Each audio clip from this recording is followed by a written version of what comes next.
right, welcome everybody. How you doing? Hey folks.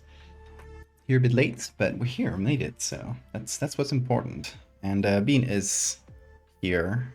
Again, he has decided to sleep below my screen. But here he is. How's everybody tonight?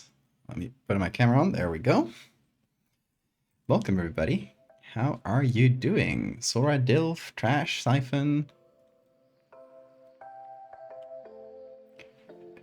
Oh, Bean, where you going? Hey, Four Eyes. Welcome. And thank you for the follow. How much do you want to be the stream is going to crash again? Let's hope not. So I actually checked, and okay, bit of context.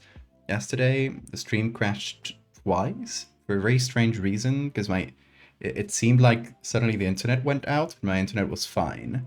So I actually dug into the log files that Discord gives you and found the specific moments of the crash, and it looks like I don't know exactly how to interpret it. I've posted about it in the OBS forums, so hopefully people can help me, and somebody has said that yeah, they think it's the same thing. But it does mention in the log files, it does mention the multi-encoding, which is that new thing that Twitch added where you have, you send out different qualities of your stream at the same time. So Twitch doesn't have to do that on their end, and everybody gets different qualities to pick from. Apparently that was it's working fine most of the time, but it was breaking from time to time, and that caused the crashes. I think that might have been it, so I turned that off. If you don't get qualities in the stream, that's why. I'm sorry about it. They can't force my hand by crashing my stream. Hopefully, it's a very new thing, so hopefully it'll get a bit more stable over time, and I'll be able to turn that back on, so people have qualities. So it was the multi-encoding, and Twitch getting angry about it. I don't know if it was the multi-encoding breaking on its own side, so I don't think it was Twitch's fault here. I think it was OBS's. Although the multi-encoding thing is a collaboration between OBS and Twitch, so I guess it's both. Big ass tropical storm in your area? Yeah, stay safe. Hey Wen, hey Capri. How are y'all doing? Okay, so tonight we're going to be working on some Dreadfarer things, and specifically we're going to focus on the underwater area, which is one of the late areas you can visit in the game, called Akara. And yeah, we're going to make an area, and if we have time, an artifact for it too.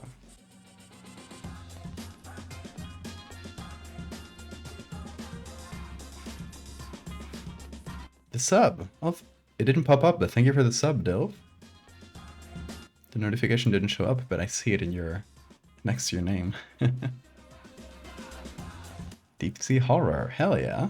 Oh, there it is. There. In life you have Roblox. Thank you so much, Dilf. Alright, so we're gonna actually start with a slightly different thing that is also related to the game. If you remember yesterday, and if you saw my social media today, made this strange human-faced butterfly that it's not dangerous at all. It just scares you. This was actually, if you guys remember, this is an idea that I came up with for Dreadfarer for the game. And yeah, I decided, came from Dreadfarer, let's just literally put these images into the game. Why not? The only thing is that the game, Dreadfarer, takes place in the early 20th century, and all the pictures have this black and white or sepia tone that, they're meant to be taken by cameras in the early 20th century, not now. So obviously we can't have color photos. So we're going to adapt this to black and white. We're going to have to mess around with the values a little bit so it's still readable. It should be pretty fine. Just to have like the alternate version of it for the game. Oh, thank you, Four Eyes. Oh, yeah, the name I came up with is Junonia prosopon. So let me explain it. Junonia is the genus of buckeyes and pansies, which is like it's a very common type of butterfly genus, and they tend to have the eye spots, and it is the ones I used as a base for both the forewing and the back wing and the eye spots. They're all in that genus of butterflies, so I figured let's just go with that for the genus. And then prosopon, I don't know how to pronounce that, is a Greek word that means face, or it more literally means theater mask. So if you have something like, if you hear the root prosopon in modern contexts, you'll usually hear it in like a medical context for something related to faces. If you have prosopagnosia, it means you have face blindness. And that prosop comes from prosopon, face. But yeah, literally in Greek, it means the theater masks that they used for plays. So I think it was a fun, like, it means face, but it also means this like grinning theater mask that they would use in a comedy play in Greece. So yeah, I felt like it was pretty fitting. You're studying evolutionary biology? Hell yeah. Well, I'm glad you like it. I hope it wasn't too unrealistic. Obviously, there's always, like, evolution doesn't tend to work that fast, although sometimes it can be pretty fast, but something like this would have probably taken a lot more time. But that's where we gotta take our little artistic license. Angel Taxidermy, thank you for the follow. May I ask what Dreadfarer is about? Oh yeah, shit, I haven't explained it today. We have some new folks. So, Dreadfarer is a game I've been working on. If you were following me a few months ago, towards the beginning of the year, we actually had this on Kickstarter. I'm gonna share the Kickstarter page. It's already been funded. Here is the Kickstarter page. I'm gonna put it on the browser here. It is a solo TTRPG. So this is a... Oh, I think it pasted it with Spanish language there. Sorry about that. It's a solo TTRPG. So it is a role-playing game that you're just meant to play as a single player. You can optionally also play with other people, but the game is designed around a solo experience. And your objective in the game is to fill out a notebook. To play the game, you only need the game booklets, which has all the rules and all the prompts, a couple dice, a 20-sided and a 4-sided die, and any notebook and any writing implements that you want, or drawing implements. And throughout the game, you'll go through like a bunch of different expeditions. Each expedition, you throw your 20-sided die twice. First one will give you a random place you can visit, and the second will give you an artifact you find. Then once you're headed there, you can buy equipment and stuff. Once you're headed there, you will throw a third die. That third die that will tell you a random encounter that happens along the way. And during that encounter, you'll meet like dangers, difficulties, or just like you'll meet people. Can be many different things, but yeah, you'll be using dice, and you'll be using your equipment that you bought to hopefully come out of it unharmed, and eventually get your artifact. So yeah, you're like collecting all these artifacts, and depending on what you do with them, you can end up getting curses. So it's basically elevator pitch of the game is Indiana Jones with horror, kind of set in this old school setting. Throughout the game, you're exploring an area called Lemuria, which is a made-up continent that is suddenly found in the middle of the ocean. They stumble upon this entirely new continent in the early 20th century.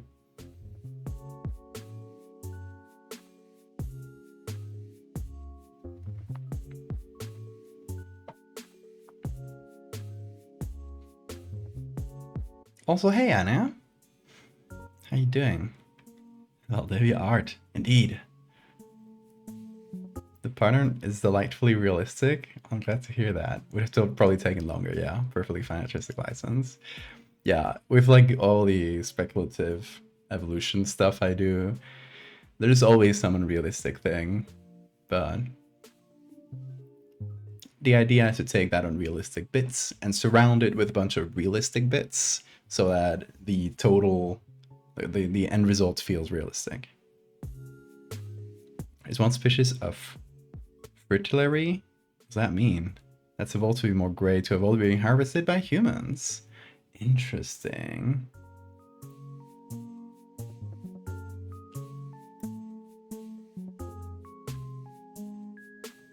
Oh, it's a plant. Oh, interesting. Okay. So there's a plant, and this is how it, I think this is a plant? Yeah. This is how it camouflages itself over here, sorry. This is how it camouflages itself to avoid being detected. Very interesting. Paprika Core, thank you for the follow.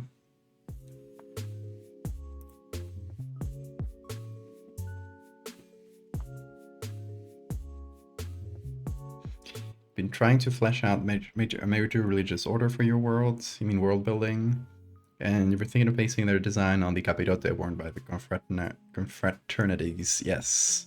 Fortunately, if you've seen, you understand why I can't use it. Because of the KKK, yeah. There's something that always leads to confusion for American tourists when they come to Spain in the Holy Week. But, you know, Blasphemous did it. And it was fine. I don't think anybody complained about Blasphemous using the pointy hats. As long as you don't make it the whole ghost costume, if you make it different enough, it can, like, and you make it clearly inspired by the Spanish Holy Week traditions, then I don't think anybody will see it. I wouldn't see it as offensive.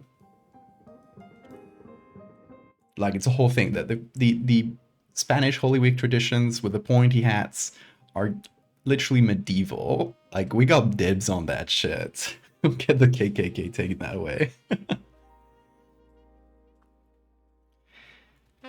Are we doing submersible stuff today? Yes. Right as we finish with this, we're just adding a little bit of damage and some black and white to the picture of this butterfly from yesterday, because we're going to include it in the game as well. So I have copied these textures from other things we did for Dreadfarer, which is the Screaming Rock we did last week. And got a gradient map to sort of make it more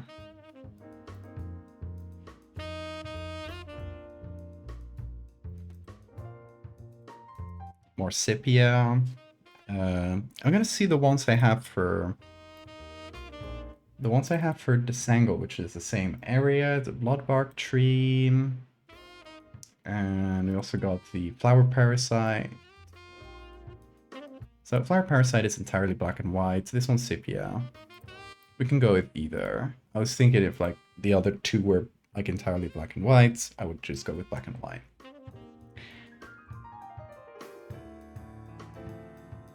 I think I'll keep this one black and white. Obviously this little damage texture with the dust and the fingerprints and stuff. This one's pretty purple. Maybe a touch of that is fine, but not too much.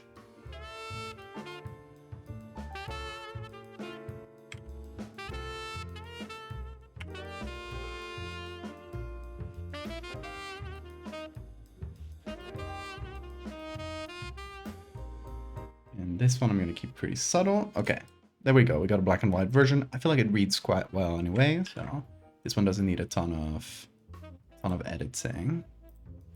I'm gonna save this in artifacts here.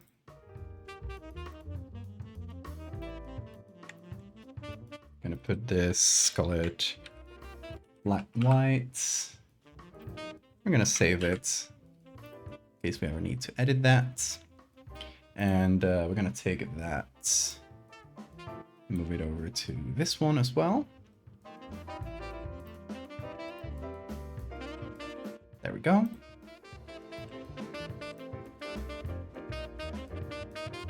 Hey, Other Val, how you doing?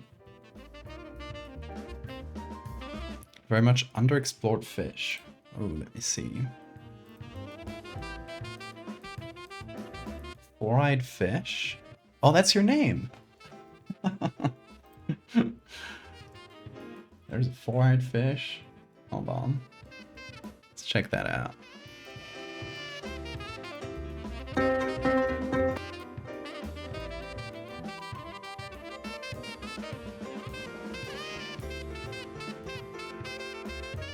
Oh, do they keep it exactly at the water level so they can see above and below it?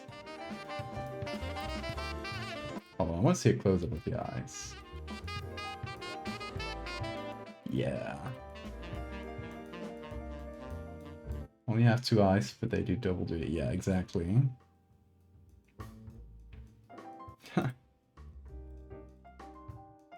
Oh, here's a close-up. Oh, so it's not the eye itself that's separated, it's the iris that breaks it into two. It's like two pupils.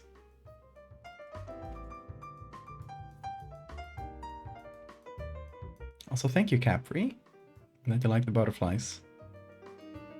I always imagined that the Dreadfarer images were mostly tin types.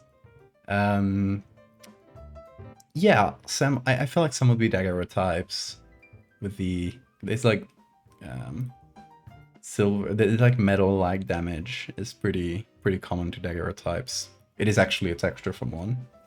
But yeah, some would be thin types, some would be other like early photography methods. I feel like they would have been taken by different people, so that's why I'm going with slightly different for each one.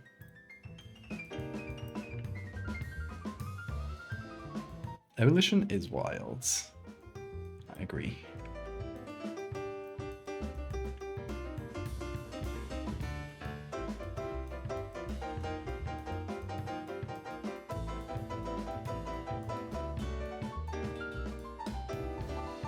Okay, I'm gonna put this one up to the side here so we don't get the same fingerprint in both, which would be weird. And this texture. Oh, it's a large one. Wait, no. This texture. Okay, it wasn't a large one.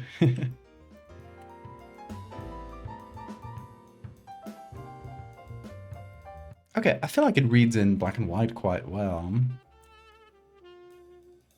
Maybe I'd crop it. I don't know, not sure. I think it can be cropped directly in the book itself, if it needs to be. So let's save that as a JPEG. Do the same thing here.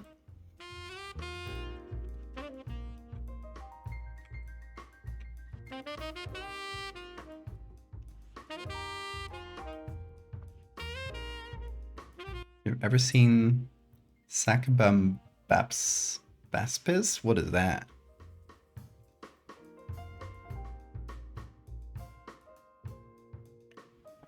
They're also dimorphic with regards to reproductive anatomy. They can go on land for short periods of time.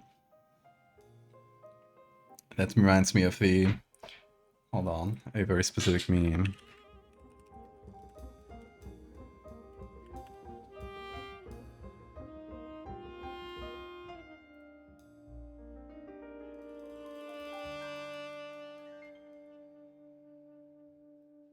Let me see if I can find it.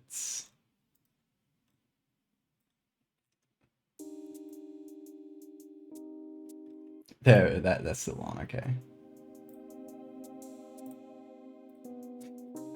You missed your chance, pal. If you see a horrid beast evolving, push it back in. I always think about this meme when I hear about long fishes, fishes that can walk. Our blessed ground, their filthy water.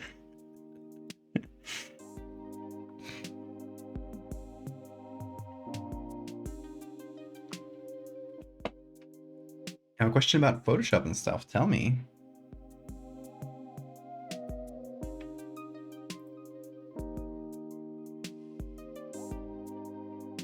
There are a lot of fish that can breathe. Breathing is just a good adaptation. Makes sense. Sometimes you'll be out of the water. Okay, so let's start with today's new picture. I'm gonna open a file. Actually, I'm just gonna take this one because we already have the black and white stuff on top, and it's I wanted it to be a vertical one for this. So let me just save it as a new thing. We're gonna go to the Dreadfarer areas, and actually, I don't think this one has an official name yet. So let's just call it Underwater Statue.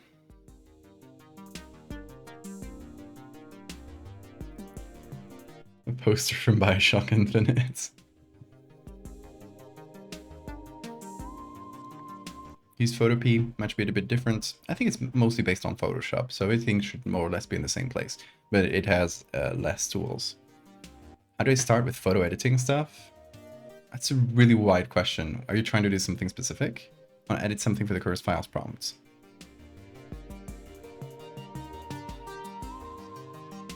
Let me know what you want to edit, and I'll try to help you with that. Okay, in the meantime, let's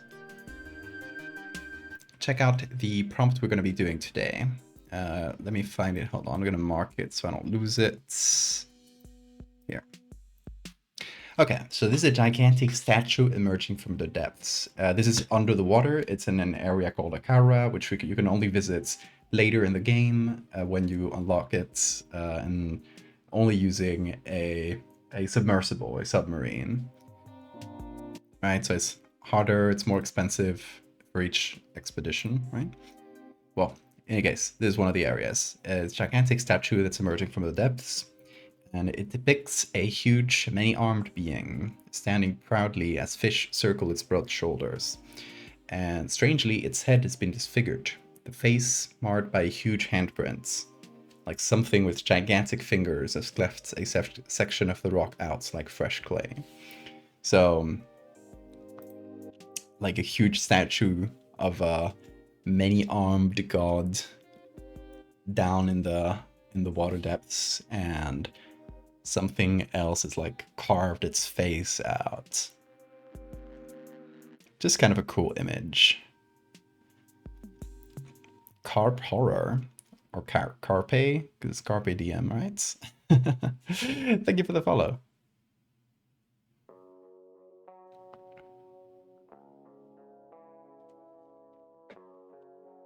I think I'm gonna let you know if that's okay. Absolutely, Moody. What year does the game take place? Not in any official year. It takes place in the early 20th century. We don't give an official year or place, so the player can sort of adapt that to, you know, their player's backstory, for example. If they want to play as an ancestor of them that went to visit this strange place, you know, they can massage the timeline around a little bit so it can fit whatever they want. So there's a few things like that. For example, we have 20 character archetypes you can choose from, and each of them has like a bit of a small backstory description just to give you a base, but it doesn't give you a name or a gender, so, or an age even for most cases. So it is like up to you to develop that character, give it a name, kind of make it yours, right?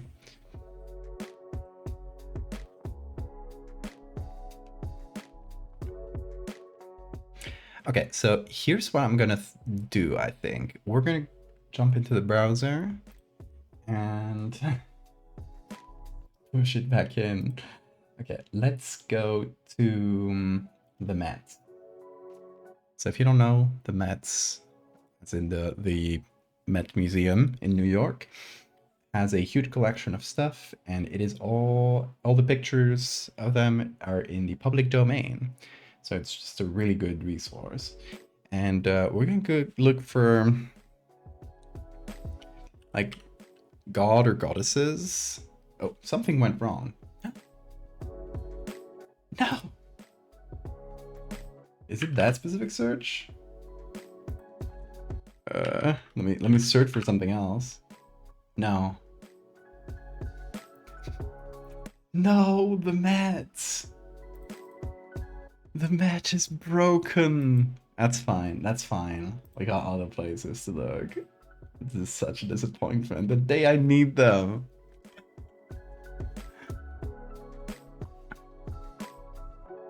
You're not getting inside a submarine from the early 1900s. Oh, come on. You gotta be braver than that.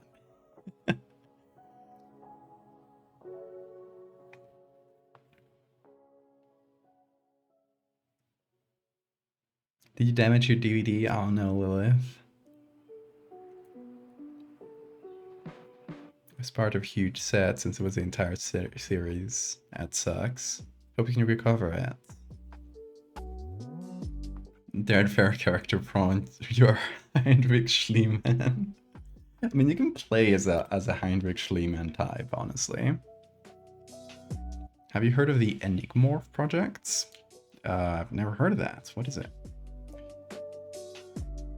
Okay, so this is a Getty museum. They also have a smaller collection, about 7,000 things that are open or public domain.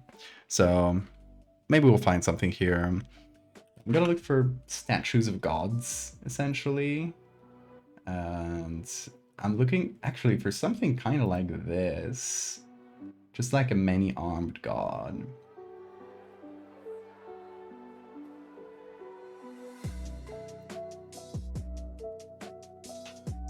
Yeah. I like that many-armed vibe. Obviously, we don't have to. I have to avoid making it a recognizable god from an actual existing pantheon, but that's sort of the vibe we want to go for. This one's pretty cool too. I like this.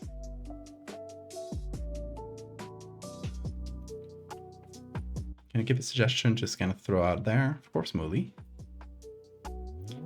So Enigmorph is an Eldritch Horror monster collector concept.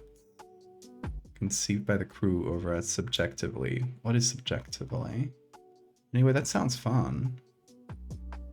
Have you heard of the place in the ocean where a bunch of octopuses live really close to each other? Octopolis? Yeah, I don't think it's a place anymore. It was just like recorded that octopuses at one point lived in close proximity for a while and kind of collaborated, but I don't think it lasted very long. I think it was something like Octopolis, yeah.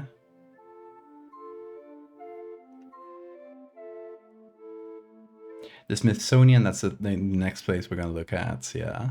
Smithsonian has really good 3D models, yeah. Fun fact, submersibles are one of the safest vehicles. Submarines, however, not so much. What's the difference between a submersible and a submarine? I think Spanish uses the same word for both. Or the statue had like animal features. Yeah, it could be cool. Here's a collection of some early concepts. Let's see. Oh, that's fun. Gives me like Fakemon vibes. The 3 evolutions. Those are cool.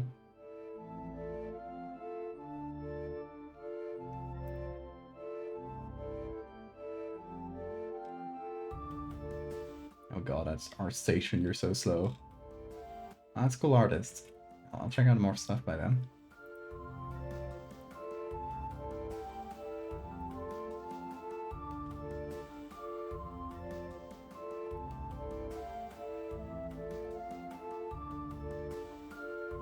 Submersibles need a way to help them get into the water, or to deep with water.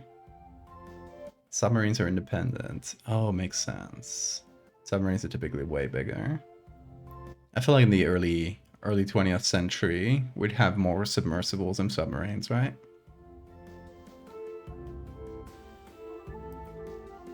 Also, somebody removed my camera selection and I forgot to toggle it back on. I'm gonna redeem my own thing. There it is. Back.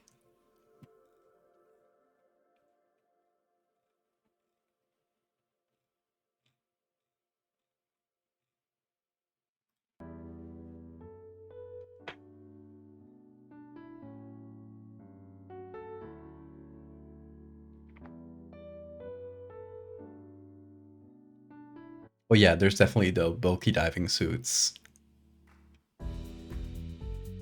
Actually, one of the first images I made for Dreadfarer was... Hold on, let me get that for you. Actually, the postcard for this area for Akara. And it is a big bulky diving suit. Actually, I haven't seen these. These are these will be printed out and sent to the Kickstarter backers as well as like physical postcards. But they're also going to be in the book for as a little like page breaks. Yeah, these are the areas in the game. Really quickly.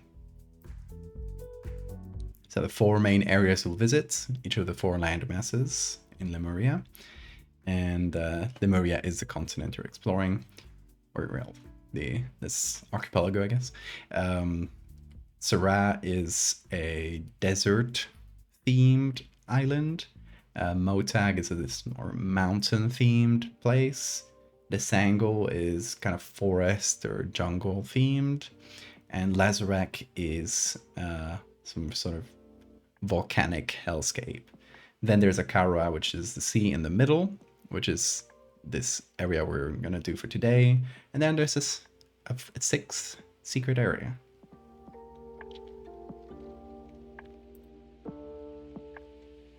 But yeah, I'll show you the postcards. This one's for the Sangle. I had to give them all like a little... Well, the postcards are based on old travel posters, like posters that they'd make for, you know, travel to China, and they'd have a little slogan, and they have this old school like posterized vibe, very painterly. So obviously I'm not going for photographic here, I'm going for more painterly things, even though I use my same methods. I use photos. But yeah, slightly creepy slogans like lose yourself in nature or melt away in the volcanic area. Motag is a sight to behold. It is one of the areas we could be able to visit in game. It's some huge eyes carved out into the cliffs.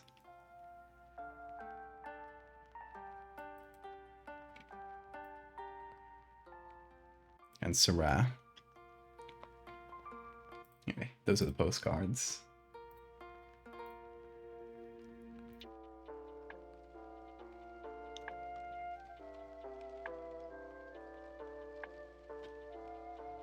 Watching the stream drains your phone battery really fast. I mean, yeah, technically, like just watching videos drains battery quite fast. You should plug it in. Hey, Mully. I did see your suggestion. Orb? Wait, which orb? Oh, the this orb. I was like, why are people talking about orbs? Pondering the orb. Look, there's a little shine on the helmet. Nobody notices this kind of detail, but I do.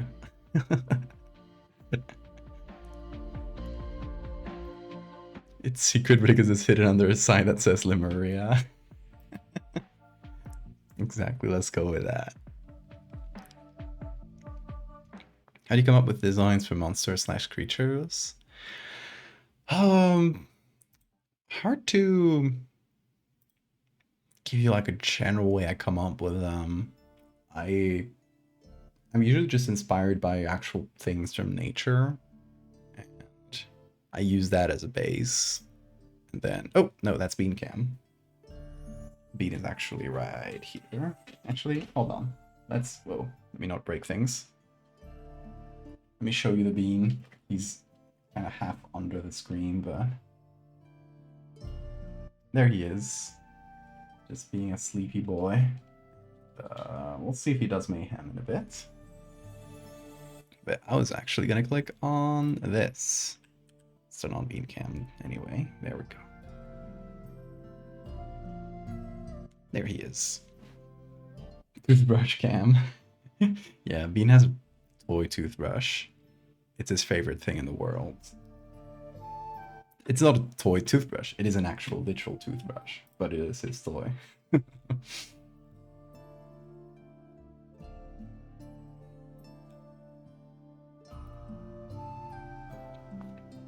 See you later, Siphon.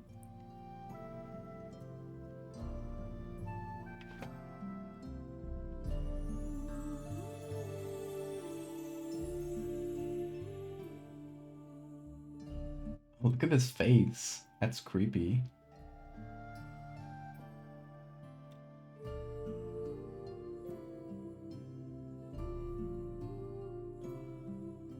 The form of a comic actor.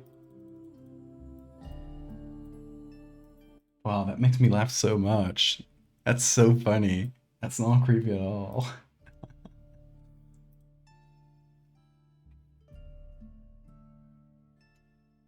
He understands that dental hygiene is important. Whoa, look at that.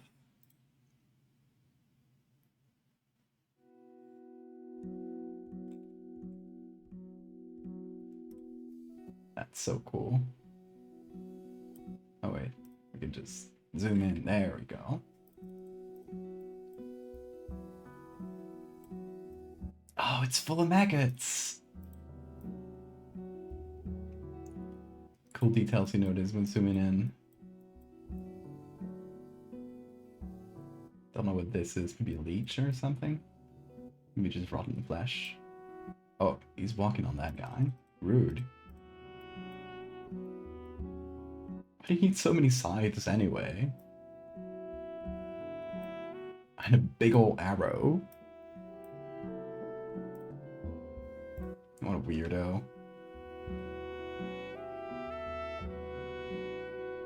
Lots of medieval stuff. Ooh, here's some cool old photos of rocks. Garden of Gods. Huh. Where might this be? Do you guys know about Garden of the Gods? Some cool rocks. Cathedral spire? Sorry, I'm getting very distracted, but this rocks.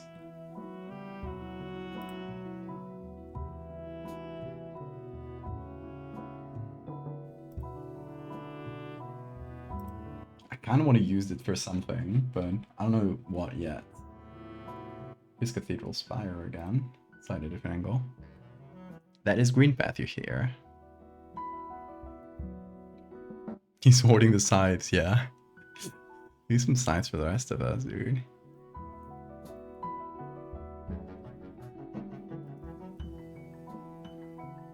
Design anything you'd like? I played Dishonored? Yeah, I love Dishonored. The overseers from the Abbey, yeah, I like those. Dishonored has some really cool designs in general. It's a park in Colorado. Oh, interesting.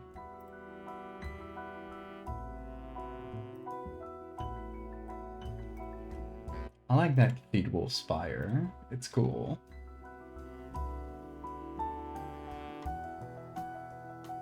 Temple of Zion. all the rocks have just the most ominous names. Oh, this one's kind of a colorized one, or is it just drawn? Yeah, it has a strange colorization. Maybe go for some kind of like more poster-like feel. But not as much for a straight-up photo. Yeah, Venus snoozing. He is a sleepy boy right now. He's gone crazy. Right before the stream, he was like literally running around. He threw my mouse to the ground because he was so, not intentionally. He was just so excited, just running, jumping on the table, jumping off the table.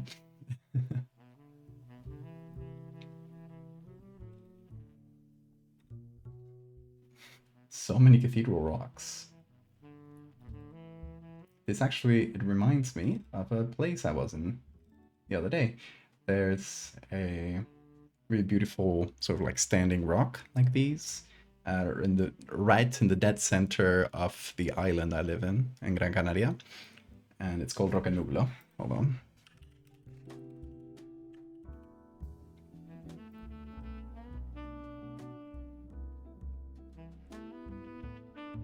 And it's really cool. I saw it the other day from this place here. It's like a little window, rock window, and you can see this Roca Nublo out in the distance. This is what it looks like closer. And out there is, like over the clouds and stuff, is the island of Tenerife, and there's the Teide, which is the tallest mountain in Spain. You can see it really clearly here. You can see pretty much the entire island if it's a really clear day like this one. Usually you see more of the silhouettes.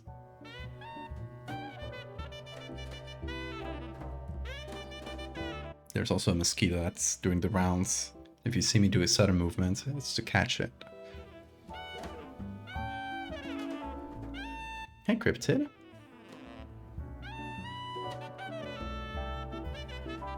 I thought you meant like an actual mouse for a second. I was gonna say you seem pretty chill about being throwing a mouse around. No, I would not be chill about that. I'd be like, poor mouse. Poor thing. Bean is so comfy. He's resting after going crazy. Whoa, look at this hairdo! Ancient Marge Simpson? Wait, it's even... I'm so glad I clicked on this. Look at how the hair is done. I was wondering if that would be... Oh, Bean Twitch. I was wondering if that would be like a headgear, like an actual hat, instead of hair. But it is hair. Look at this. So funny.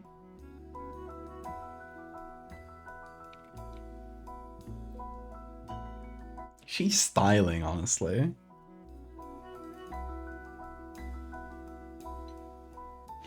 Maybe you can incorporate giant rocks into the statue thing, like these rocks? Or maybe. I was thinking for another area underwater. I don't know, only if I do a third underwater area. There's one that looks like a spire, so the cathedral rock might work for that.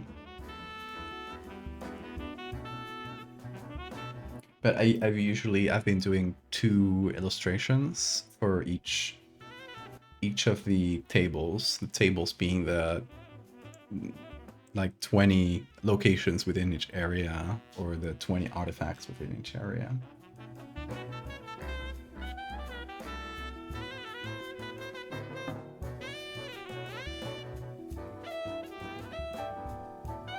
Okay, honestly that's a lot of results. We did really wide search. I just searched for God to see what kind of gods we'd get.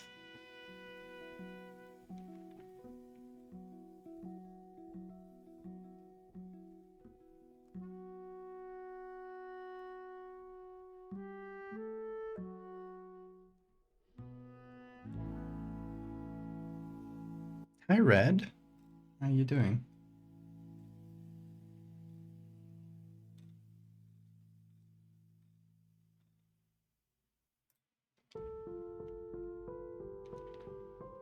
I guess I could filter by cultures. We got specific artists. Oh, there's a mosquito. Escaped me.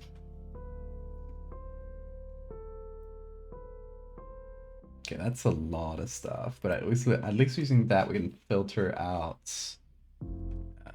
anything Greek and Roman, because I don't think I would use that kind of style. So let's see. No Greek, no French, no Italian. Ooh, Mesopotamian. Umbrian? I don't even know where that's from.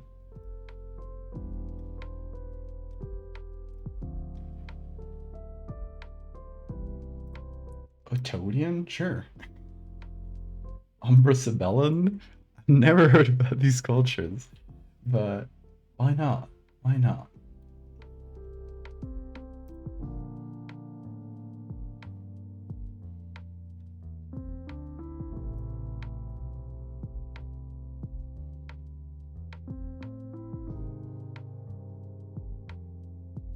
Etruscan, sure. Oh, no, he's Greek. Lots of Greek stuff, oh my god.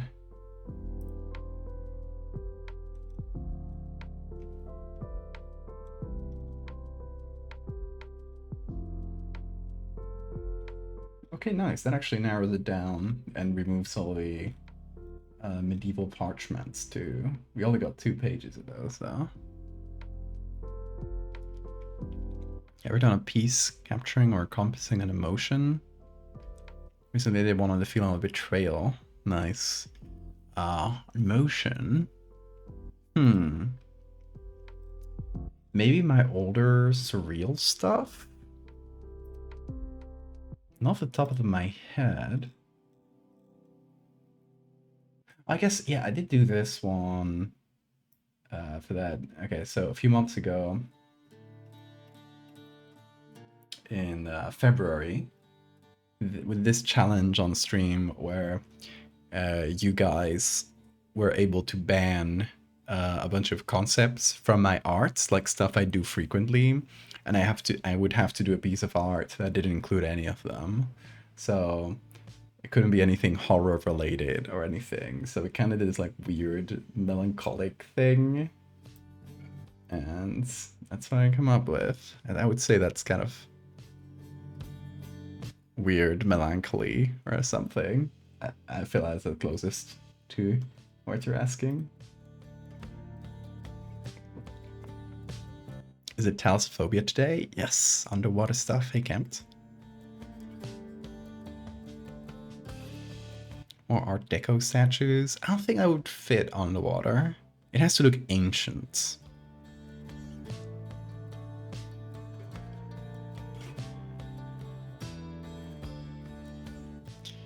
On Red was driving to work, his exhaust pipe, it rusted through and fell. Oh no. His truck is loud as shit.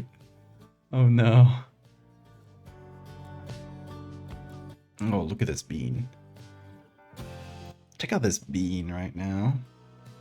Can we see little fangs? Yeah.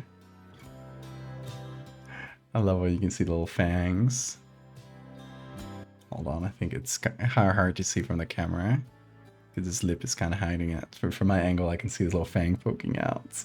Oh, it's like a little vampire.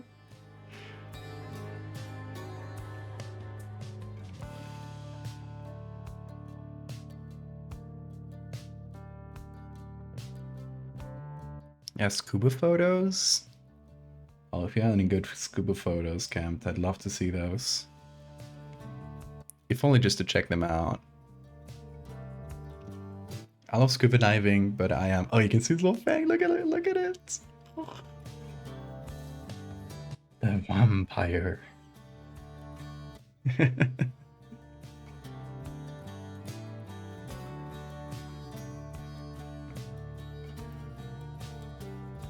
Going to Val's house and claim Bean. Never. He's my best buddy. Okay, this statue is kind of creepy. Kind of body horror.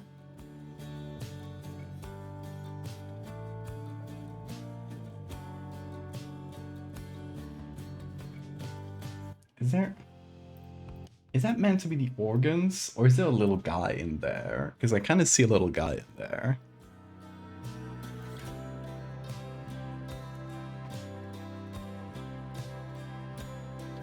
What do you guys see? Organs or little guy?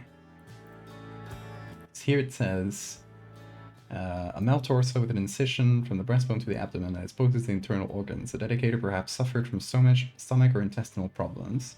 The model is a schematic version of the human anatomy rather than an exact replica. But the relative placement, size, and shape of organs is generally correct? What? Hey, I think you're tripping, whoever wrote the description. I can see the intestine, maybe the large intestine, maybe the small intestines could be here. The rest is made up. What is it, the clitoris? Like, that is no organ. You just made that up, sir.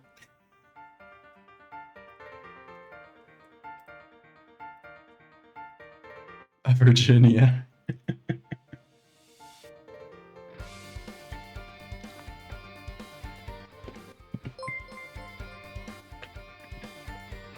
It's a Virginia na 15 nuevos soles.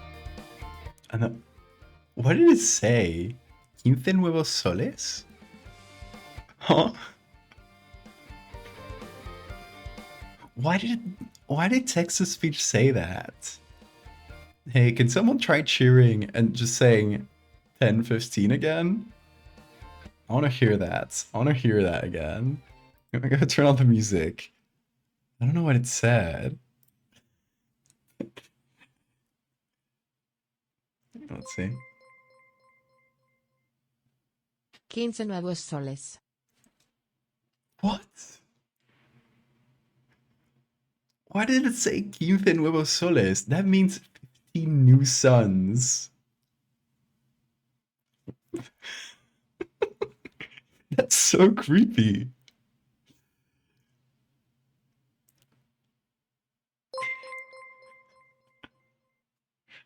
Dieciséis nuevos soles. It says 16 new suns. As in sun in the sun in the sky.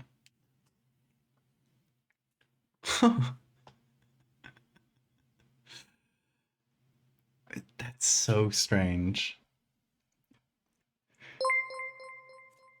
Let's see. Un nuevo sol.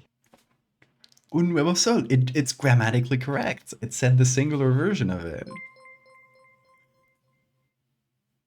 B00BS. That one didn't work. So it is something with the word pen. But I don't know why it would translate pen to nuevo sol. Botibusi. I thought to see. New art prompt, courtesy of text-to-speech. 15 new suns.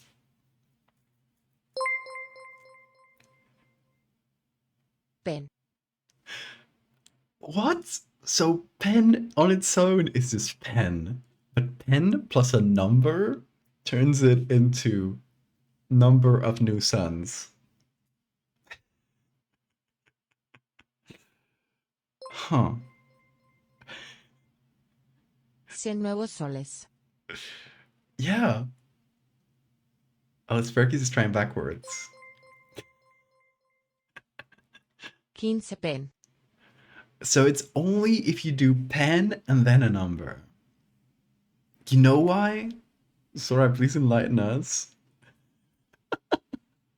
Also, thank you all for the bits. I have no idea how much a bit is worth, but thank you all. Thank you all. It's a currency! Thank you, Sora. That makes a lot of sense. So in Peru, the currency is Nuevo Sol. And I guess it's PN, because Peru, and N for Nuevo Sol. That makes a lot of sense. Oh, mystery solved. So I guess if you could try doing some really weird text-to-speech things if you just did a mix of numbers and USD, EUR, PEN, just like a bunch of like currency abbreviations. Those like 3-letter currency abbreviations. CAD for Canadian dollars. I bet it would do like a weird thing. I don't know if it would do it for every currency, maybe only for Spanish speaking countries. It's a plot to give me more money. I don't think a bit is worth very much. I think it's like a cent or something. I do really appreciate it, but there's more mystery to be solved. 15 new suns is so funny. Let's see. CAD $23 estadounidenses 2. Okay, so CAD doesn't work, but US dollars do work. Dólar estadounidense, she says. Interesting. What a weird concept.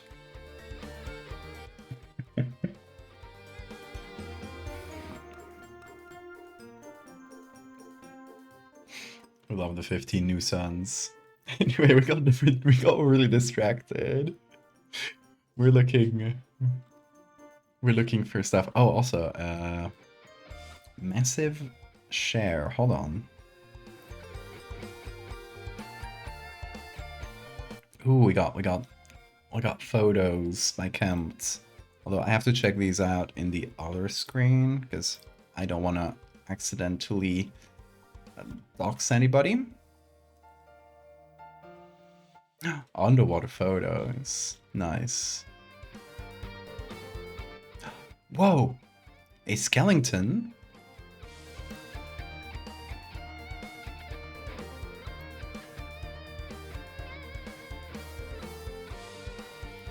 That's really cool. Hold on, I think I can share this. There's no identifying info. You can see it here. That's a full-ass skeleton.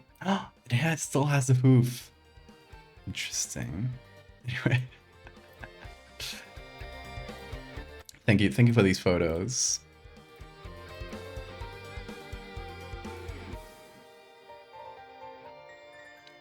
I am envious of you for being able to scuba dive without having a panic attack like I did. For context, I tried scuba diving once, and it's the only panic attack I've had in my life. We got a lot of photos. Okay, I think we'll take a look at these later for like little groups of fishes, because I want to have some around the statue for like, you know, just to compare the size. Okay, let's check out more statues. I'm gonna download this one because I think it's really funny. Like opened up torso. It's really cool.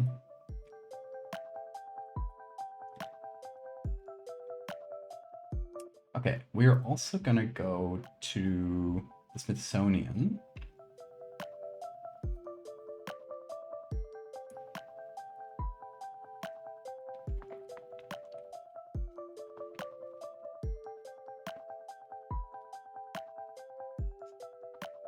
Let's do the scuba as video. Feel free to skim and screen cap of them. Thank you.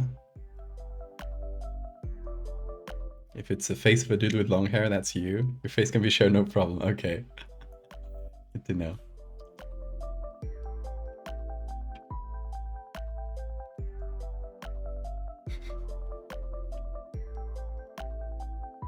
Okay, so that's the Smithsonian, which has a bit more images, 5 million of them. So we can search for, let's do the same thing. We'll search for gods and maybe goddess if that fails.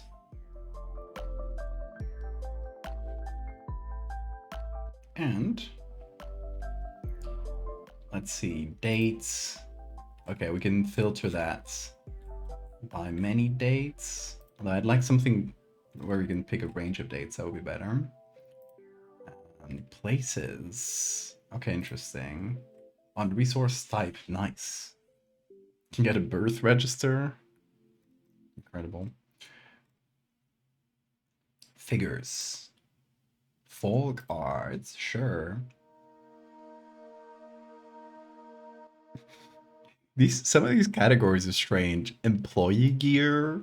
What's that? I don't know, metalwork, models.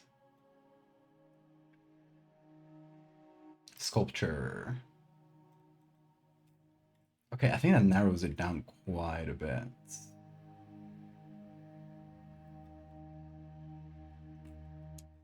Do I apply filters somewhere? Update search. There we go. When was God born? Obviously, in the year 0. That's what it stands for.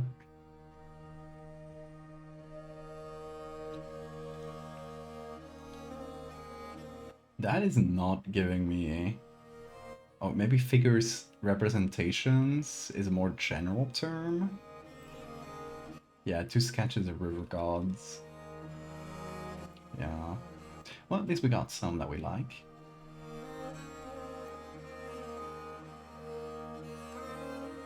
You said there was a birth certificate for God. There was a single one. Oh, we can check. Let's just copy this tab here.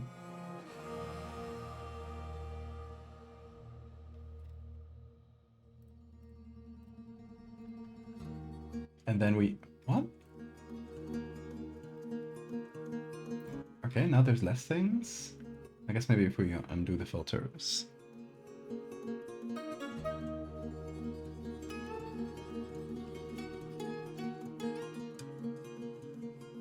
No, strange. Well, I do not know how this works, but now there's no birth certificate anymore.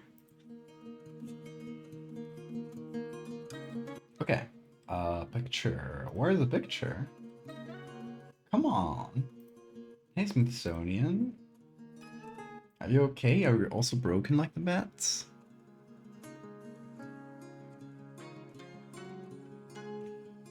Oh, come on. Let's just download the JPEG and see if that works. It does look like it. Yeah, okay. This is the image. Yeah, I like the multi-armed thing. I think that's really cool. So if we go for something like this, but with a more simple face, I think that would look pretty cool.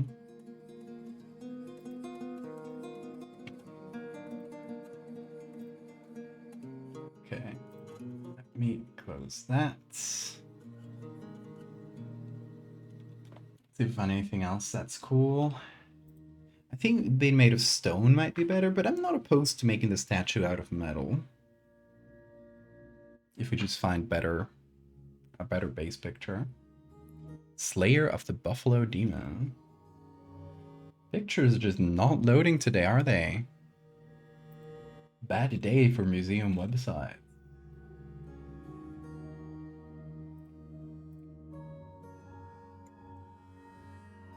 Smithsonian does do that occasionally. Well, that is good to know. See, I don't use Smithsonian that much. Although I probably should, because it has a huge collection. I tend to use the Met first. Just has some really high quality stuff, but today's not its day.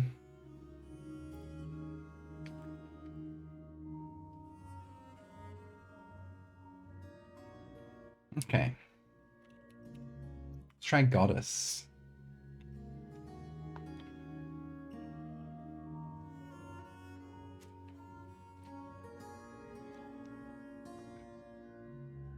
Bean, why are you sitting against the corner?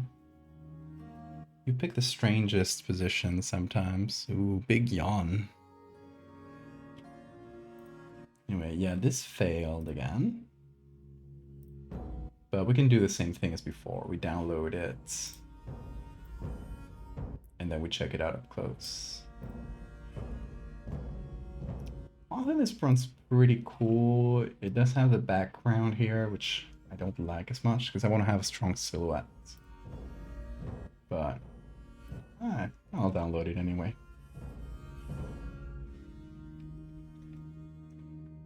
Okay. A lot less images for Goddess than for God. That is disappointing.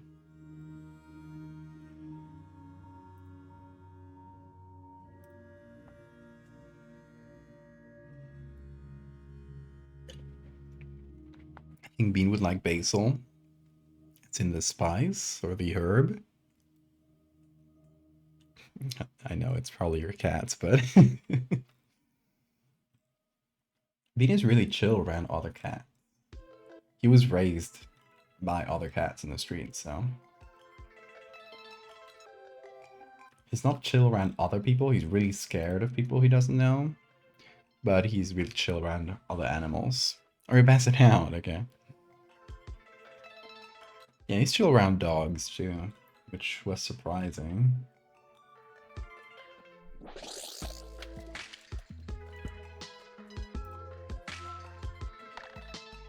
See this one. It does have like the multi-arm thing, but it's more like in a plate behind it, so I don't like that as much. Okay, not that many things for goddess. Okay, so we don't have that much more.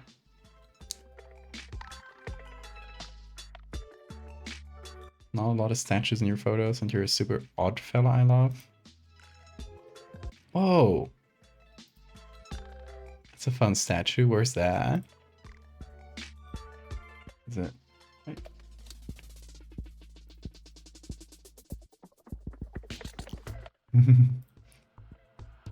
Look at its face. That's cute.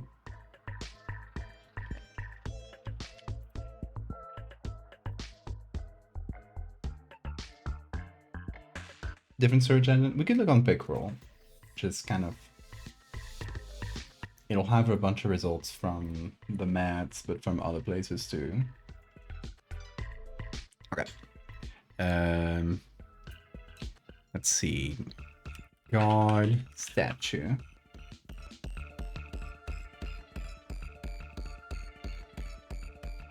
Let's see if we get anything cool from here.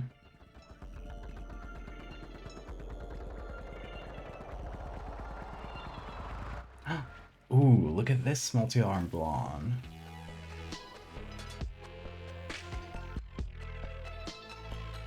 Love that.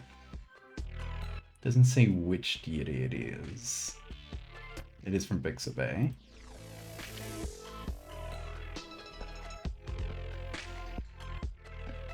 A place your family went to swim with dolphins. That's so cool.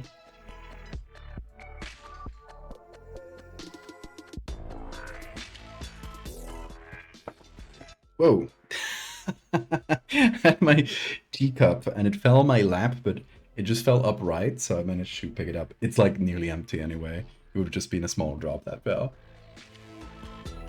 Which I'm actually just gonna drink. There we go. No more danger. Also, where the hell is my water bottle? Shit, I probably left it in the kitchen.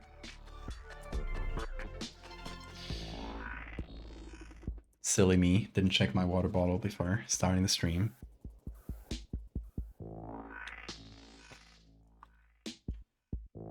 Okay, let's see if we find anything else.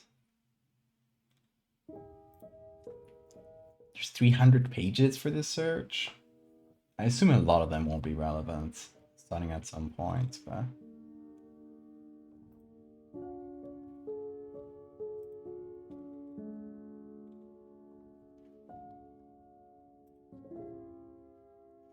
Oh, that one's cool. I think we could use that for the face and body, and then use like the multi-arms from like one of the Hindu gods that we found. Hor Ashakets. Where's that from? Oh, it's from the mats, actually. No! Not the mat! Right when it's broken. Okay, it's actually on Wikimedia too. Yes! What a save by Wikimedia right now.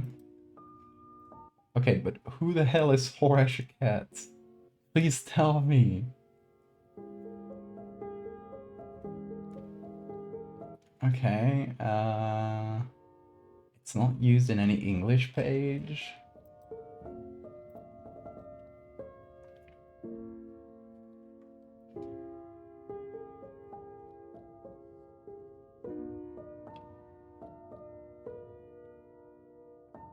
Okay, so it's a god called Bess. That's the one. Look at it. I love his silly face. He's just built like that, isn't he?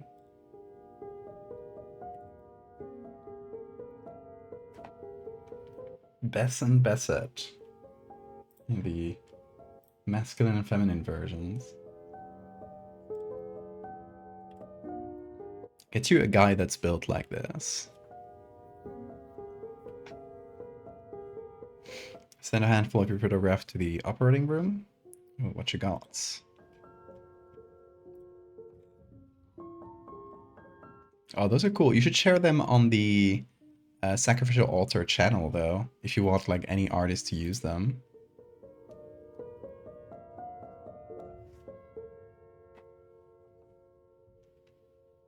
Few Egyptian gods that are drawn face on.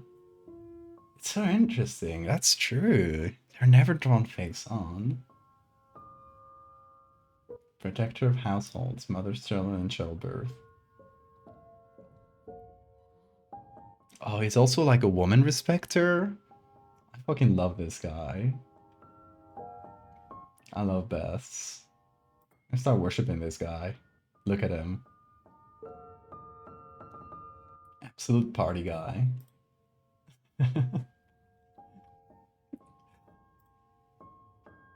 He has a dumpy too? Oh my god. Perfect guy.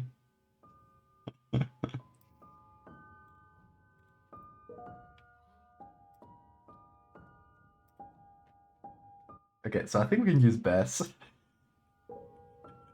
Doing the whip.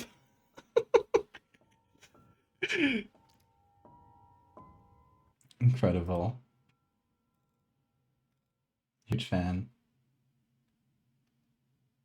I hope when I die I meet this guy. Be like, yes!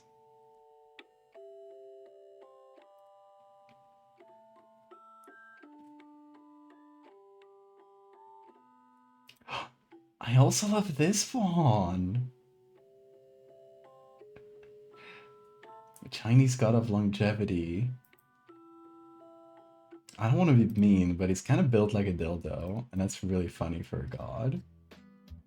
With all respects to his holiness. I think that's incredible, actually. Here's another dumpy god, and the dumpy's been removed. That's so mean. They removed Ganesh's dumpy.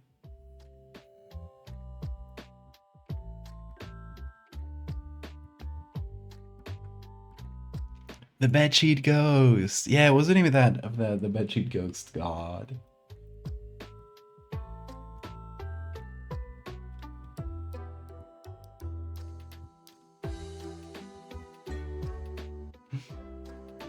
Look at that furry. Oh, furries would love this guy. I guess it's Anubis, but he's not drawn in a typical Anubis way. It's like a very realistic dog face. It is straight up a furry. Like that's what Anubis feels like to me. It looks like, yeah, it's like the long hair and stuff. But that one's straight up just a furry. Good for him, good for him.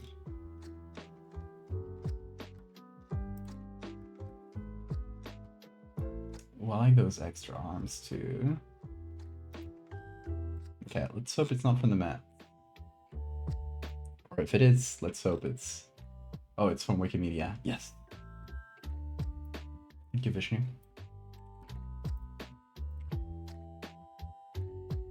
Oh, shit.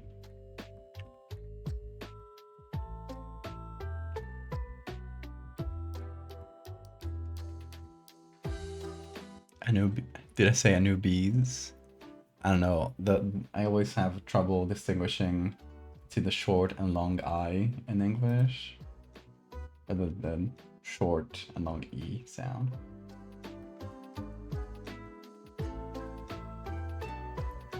Like the distinction between beach and bitch is really hard to me.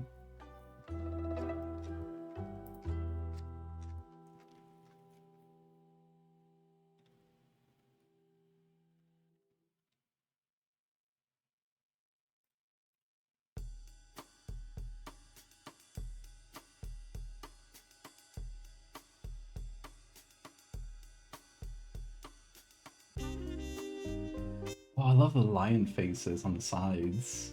I think that's cool. Maybe we can incorporate that.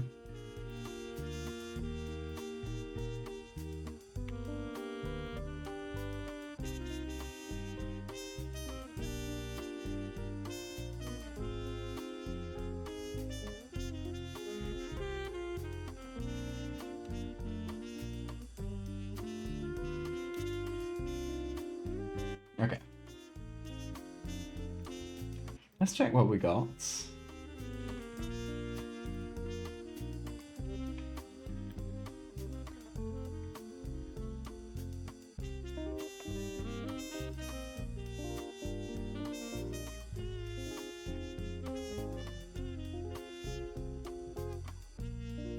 Yes, my boy Bess.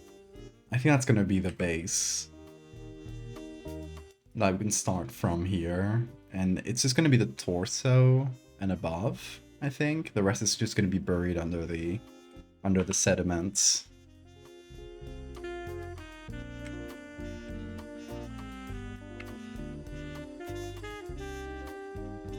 And these are good for arms. Oh, that one's for faces.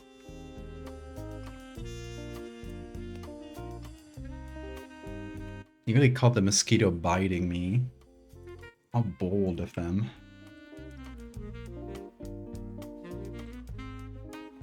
Have you seen the quintessence? I don't know what the quintessence is, I know. G1 Transformers. I know I watched like the Transformers show. I know of it. I've never actually seen it.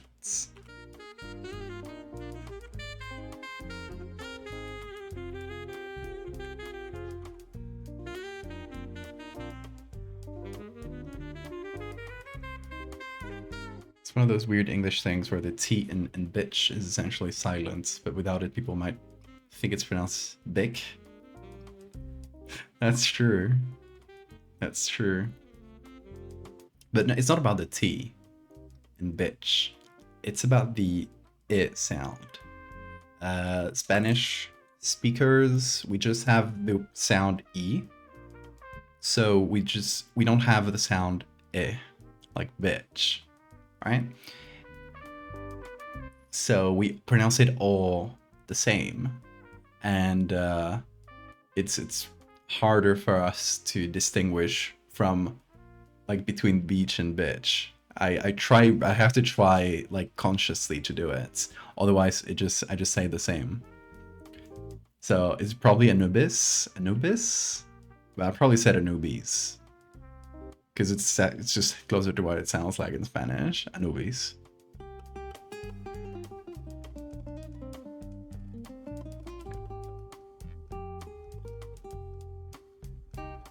Set more handful of photos. I might have useful bits for this piece.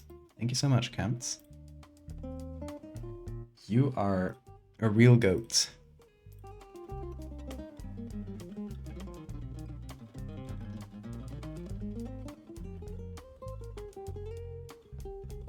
Oh, you picked some cool ruins. I love those.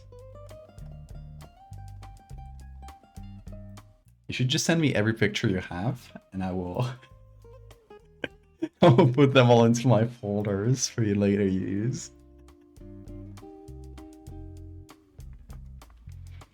Oh, I know this the distinction between bitch and beach. It's I've made that mistake enough times and been laughed at by English speakers enough times that has settled in. But when I see an I sound or in like an E sound, if it's two E's, you know it's gonna be like E. But when it's an I sound or EA sound, sometimes you don't really know which way it's gonna go. English pronunciation is just a fucking mess, so it doesn't help. Not call me a goat. You are goats.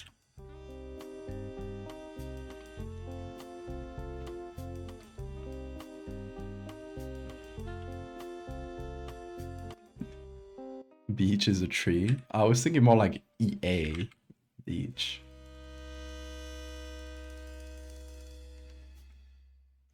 It's a nonsensical mess of rules and exceptions, exactly.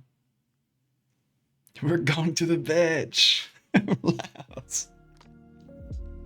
How you doing? It's good to see you. It's really funny because I was checking the captions while I said that, and the captions translated that as we're going to the beach. Although it specifically said we're going to the beach.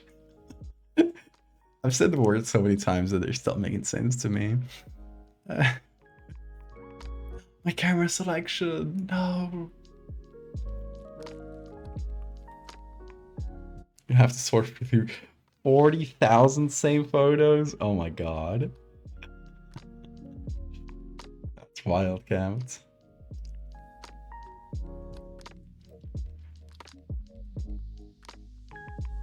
Okay, so we only want to do arms from this statue. Looking at pictures of Durga? What's Durga? Hold on. It has a coma. Oh, like multi-armed goddess. Honestly, it's pretty cool. You only really get one side, but since it's supposed to be half buried, I think it might work pretty well, especially if we're going with stone.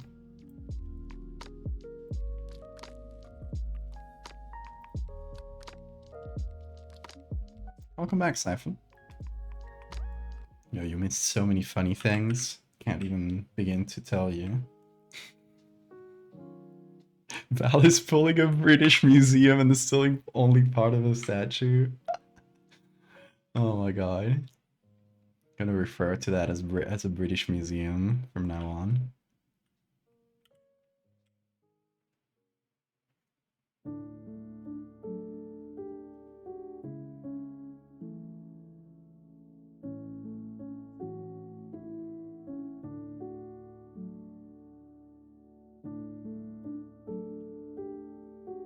It's really funny because my partner went to Greece a few years ago, and you know, it's full of statues with their heads cut off, and it says, with a little plaque that says the head is in the British Museum, which is just so awful. And later on, a few years later, she went to London, actually saw the British Museum. It's like, I finally completed my visit that I started years ago. I had to go to an entire different country to finish seeing those artifacts. Just wild stuff. Anyway, I think we should break into the British Museum and steal back all those artifacts. I guess it's stealing it if they stole it themselves.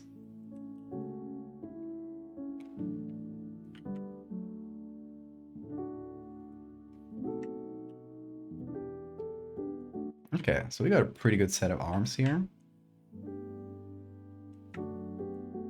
Boom.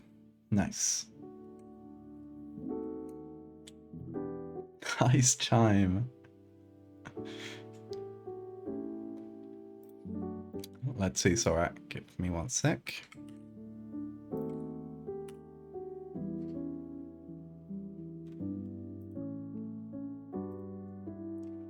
That could be. I think the other one is, the arms are cooler in the other one, but I will save it anyway in case that they don't end up working out.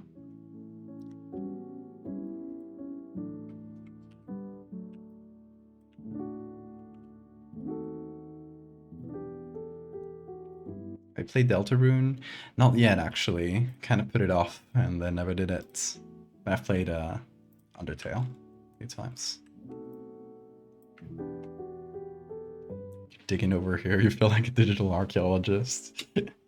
You are. You know, refuse to hand over those parts because, as I heard them phrase it, if someone can't take care of their child, you take the child away from them. It's fucked up. Yeah, the whole, like, we can take care of it better bits. It's like, yeah, of course, because you got money from the visits of everybody going into your museum of stolen artifacts. You asshole. Of course you got the fucking resources to take care of it. Maybe if Greece had all of its statues, it would get a lot more tourism and museum visits that would help them restore those statues or keep them. Oh, yeah, anyway, bullshit arguments. Yeah, the Parthenon marbles.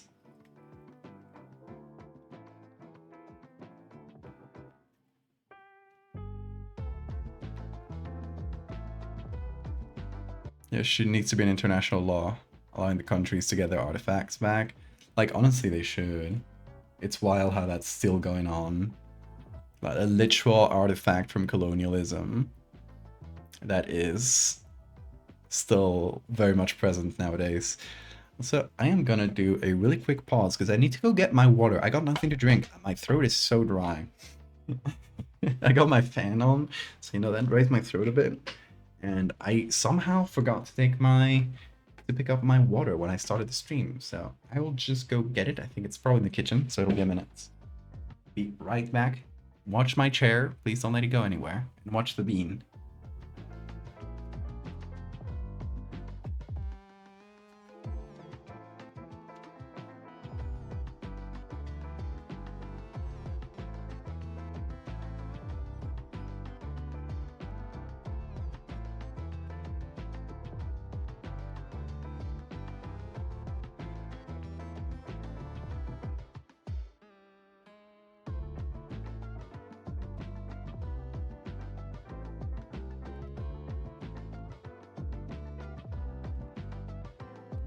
Back with the Weevil bottle. In case you missed it, I think y'all should see my Weevil bottle. It's full of Weevils. All Weevil stickers. 360 degrees. I got even more Weevil stickers that didn't fit into the bottle. Leaving momentarily to heist the British Museum, exactly.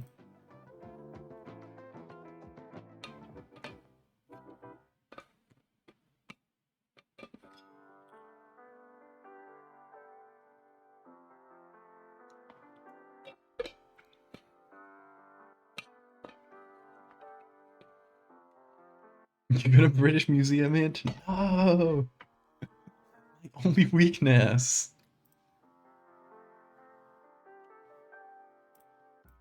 Let me see, Sora. Hold on. It has a comma. I hate that. Unfortunately, that one can't be used as well, at least. Anyway, let's go with the stuff we got. Let's get my boy Bess doing the whip.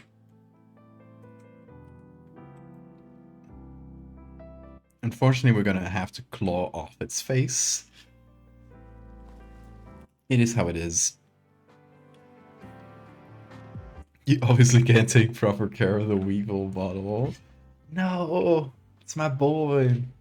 Look at its eyes. Would you really steal it? Look, it's so scared.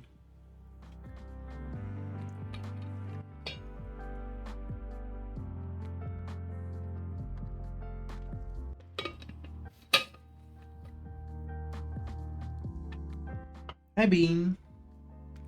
Hello, you long boy. Why are you so long anyway?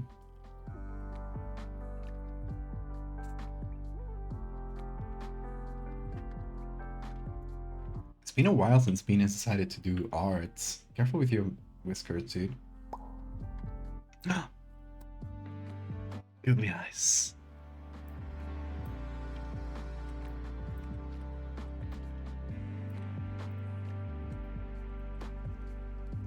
Beautiful.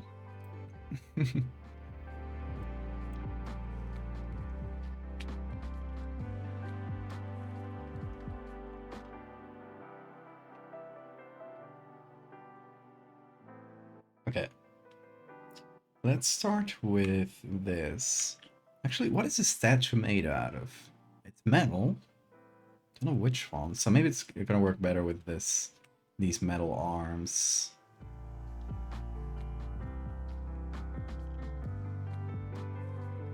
Can give it 3 extra arms on each side.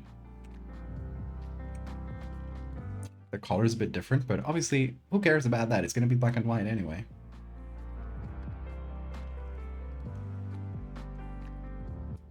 Let's actually work on it on black and white, because what's the point of thinking about colors? Oh, Bean.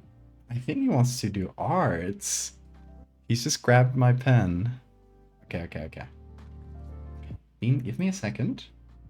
We need to set it up for you. Stay right where you are, Bean.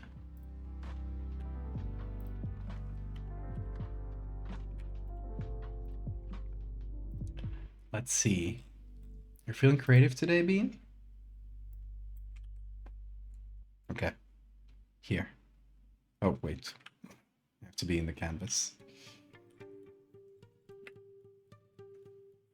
Here you go. Oh, yeah, he's feeling creative today. Oh, shit. That part was... No. Oh, that part was me. Damn it. I'm painting on the layer itself. Hold on. There we go. I want to add my own strokes to Bean's genius. Sorry, Bean. I'm very sorry. I'm gonna make that a new layer. Wanna keep going? Do you wanna keep going?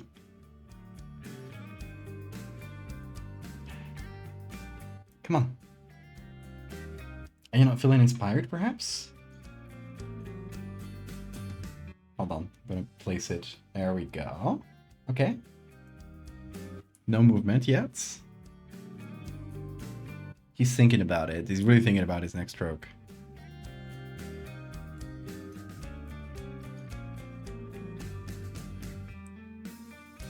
Are you not inspired anymore? Oh, I thought a wave of inspiration struck you. Ah, now just need a little encouragement. What? You gonna paint? You gonna paint, my dude? No?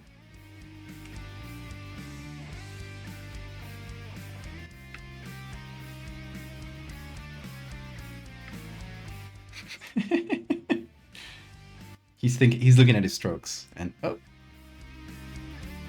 Well. Are you just gonna push it with your head today?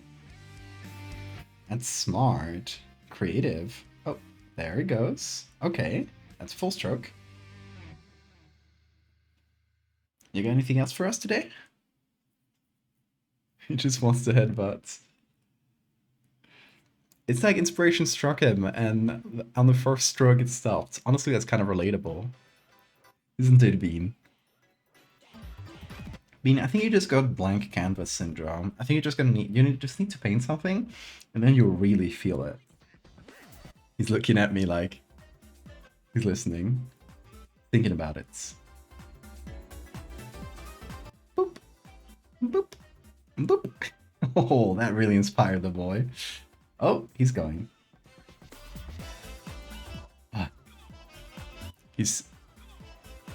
He got his little paw in my hand, which is holding the pen.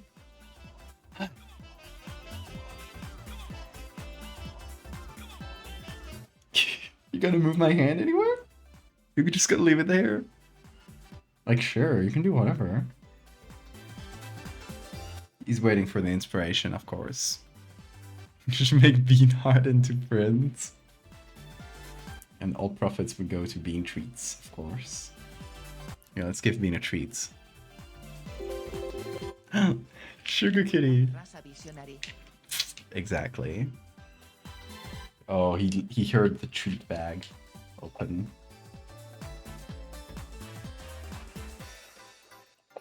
Hold on. This is just encouragement for the art. And payments, of course. Rick, let's go here. Oh shit. Well, that went places.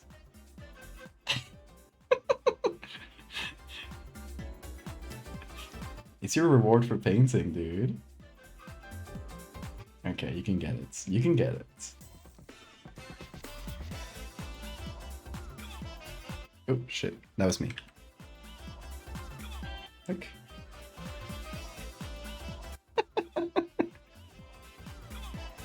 That's not giving us much of a stroke. You just kind of... I put some treat dust on the pen to see if that would make him do anything.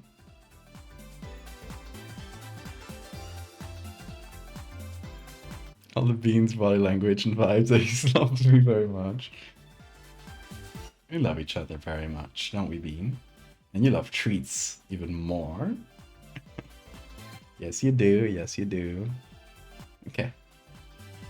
Oh, he's licking the... Oh, okay, it's shower time. I think that's the end of our time. Okay, if you give me a little space beam, I'm gonna keep working on a nice thing. Okay. Here we have the final piece of bean art. It's... Oh, wait. It is, stuck to this. I'm just gonna crop around it. Like so. And here we go. That's bean art. What do you guys think it represents?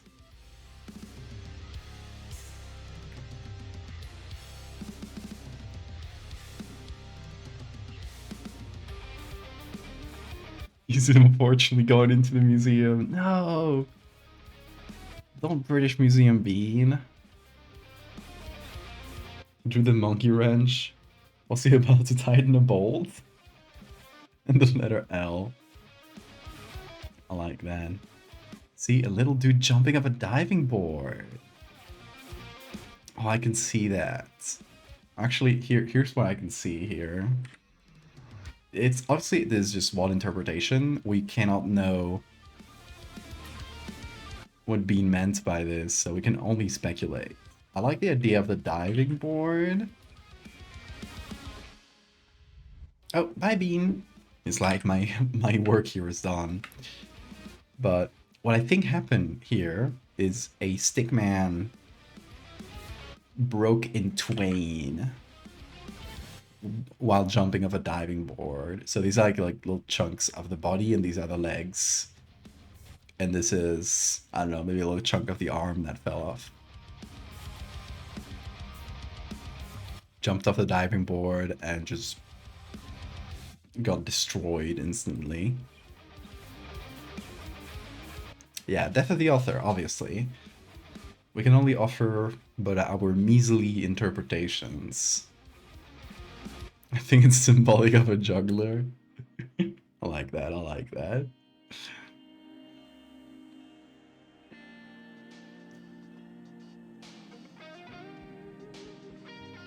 The person jumping off a diving board, but they did it so poorly that the letter L manifested just the sheer loserness. That's true, that is true. I love interpreting bean arts.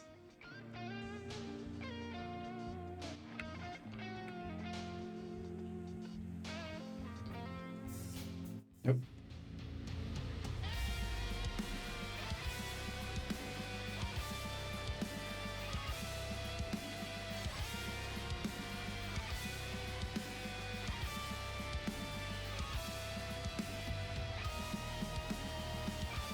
What's the line at the bottom?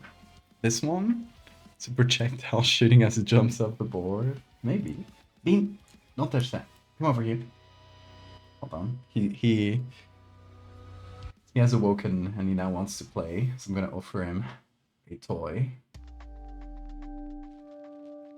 Something fun he can grab instead of trying to bite cables again. Because I see him going in the cable direction right now. Okay, come over here. Come over here. Yeah. Come on over. Come. Click. There it is. I drove him away from the danger place.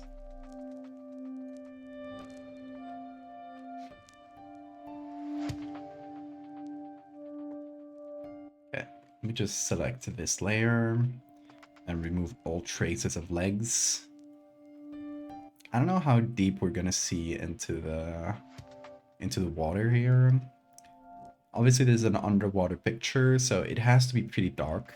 Just by definition, we're like deep under the sea, so maybe the only source of light is us, like the submarine we're supposedly taking these pictures from. It's either that or it's really close to the surface, so we get actually some surface lights. Because other than that, and like actual deep ocean depths, like more than a few meters, it's really hard to see much of anything. much less a giant fucking statue. Okay, should we actually remove the original arms? The Nene arms? And just keep the 3 ones. These. Because they kind of clash. They're different thicknesses, obviously. But they also, like, step on top of each other, so... This makes it a bit complicated to look at. And we do want to clear silhouettes. That's always important, especially if we're going to go kind of low light, so we're not going to get much more than just a simple silhouette for the actual statue.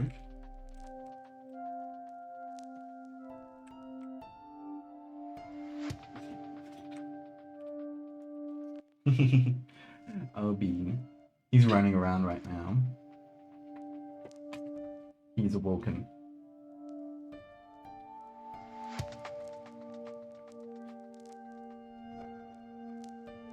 Is it the same submarine that took photos of the underwater cat creature?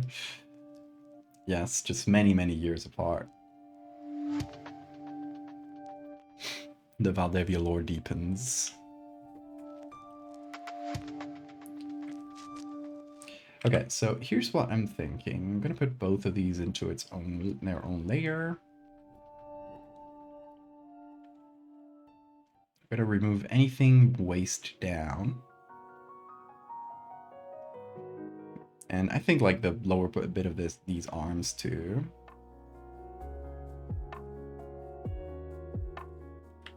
Make them be buried under the sediments. The what? The cat creature. Oh. Throw the toy away. There we go. This, it is, I think it's possibly that my single most popular post that I've done online. Possibly, I don't know. Might be tied with the warning signs, actually. It's this. It's a very silly thing I made in literally 10 minutes. When I saw this photo of a cat online, I was like, that's funny, that looks like a deep sea creature. So I put it in a deep sea submarine picture.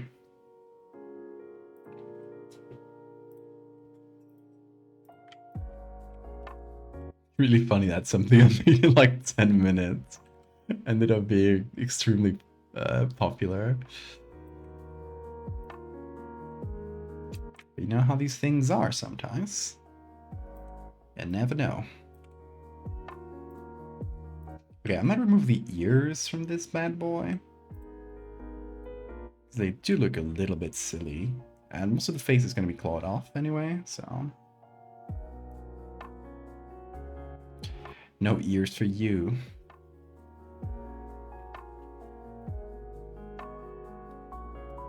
Required like 0.05% of my power. Exactly.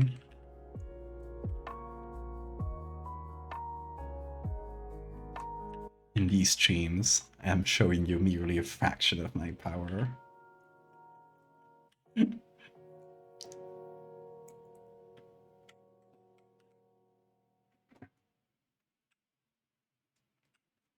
One day I will reveal my true capabilities on stream. I'll just show up one stream and I'll do the most unbelievably realistic picture you've ever seen.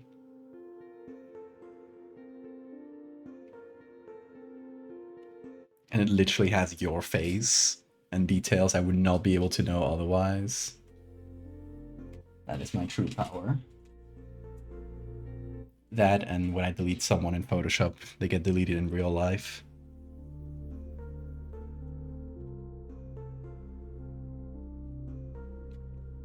Viewers vaporized.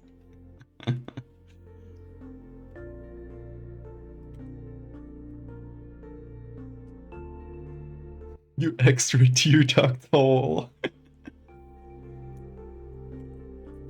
Heh, I've always known about it.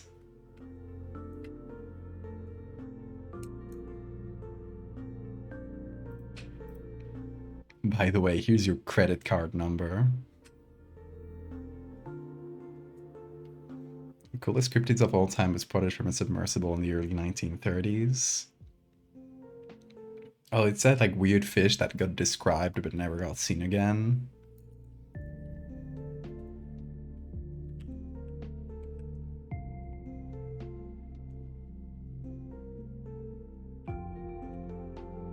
Gonna remove details from the face because it's gonna get deleted anyway, but I want to see what it looks like with this sort of non-specific face.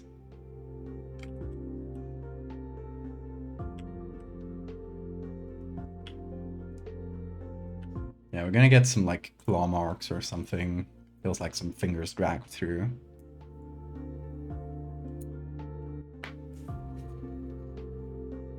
It's not that one guy was using the AI "this person does not exist" website. He pans the camera and he looks identical to the AI generated one. It's actually funny because it's been shown that that website, the model running that in that website, which is like pretty early AI image generating model, it's actually like, you know, way older than all the new image generating things. It actually uses a database, a really large database of faces, right? So I don't know how those were obtained, by the way. I don't know if ethically or unethically. Knowing that it's a really large database, probably at least a portion of it was unethical. But in any case, it generates photos that are sometimes really, really close to people, to specific people in the training sets, which the same way that in general AI image generators will sometimes, it's called overfitting, I think. They will sometimes just recreate something for from their training data. What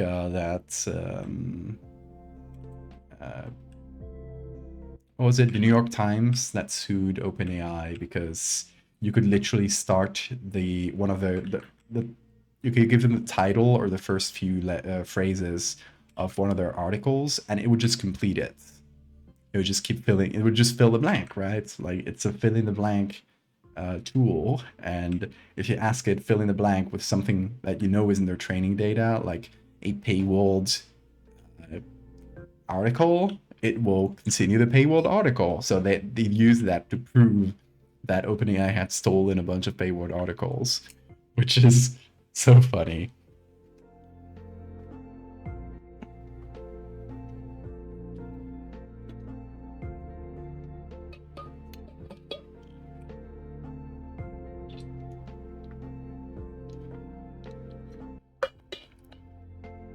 Speaking of cryptids, my boyfriend and I are going to a cryptid party next week. Nice.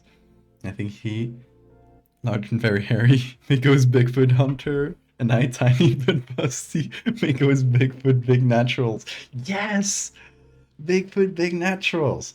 That is incredible. I hope you tell everybody at the party. You should print out a frame from the video, from the Bigfoot video, that shows the big naturals, and when somebody gets confused, you go, "See, it's real, Bigfoot big naturals."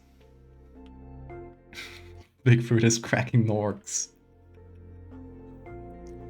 Getty Images sued Midjourney because it started generating the Getty Images watermark. That's so funny. I saw that too. Yeah,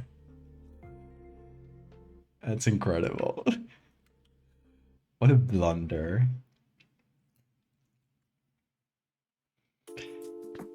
Okay, so I think we got a good base. Now we need to make this look like it's underwater.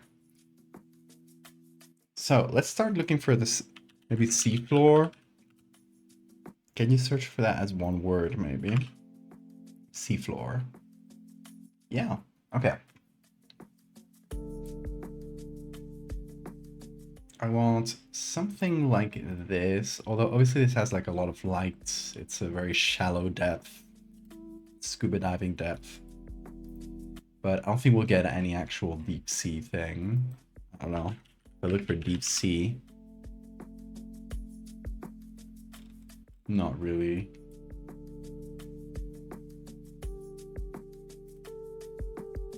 It's all from shallow stuff, which makes sense. That's usually what you'll find pictures.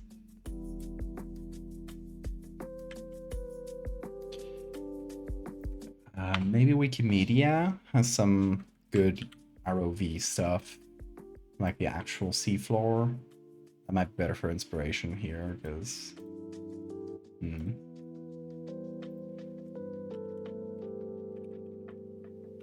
Okay, let's look up ROV on Wikimedia.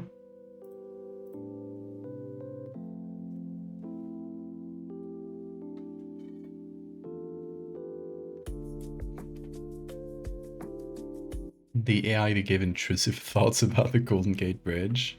Oh yeah, Google's AI told people to jump off a bridge if they were feeling suicidal. I saw that.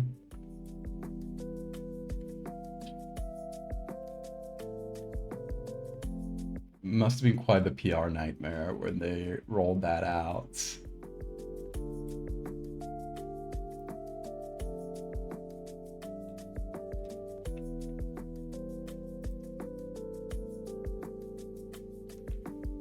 Okay, that's more like the vibe we're looking for. It's really murky stuff.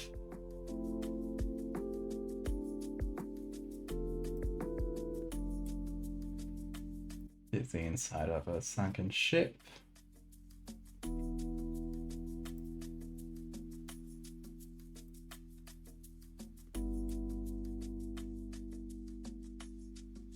It's mixing pictures of ROVs with like completely random things. A cemetery? Okay.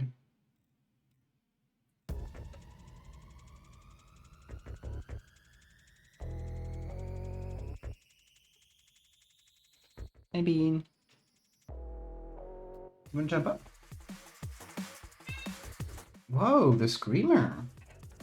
You guys hear him? He's screaming right now. Bean! Bean! Oh yeah. You are the screamer. I'm gonna pick you up backwards. How about that?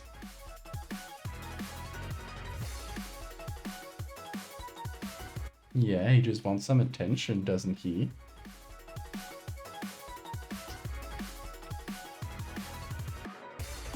He's the most attention-seeking boy in the world. And he gets it. Of course he gets it.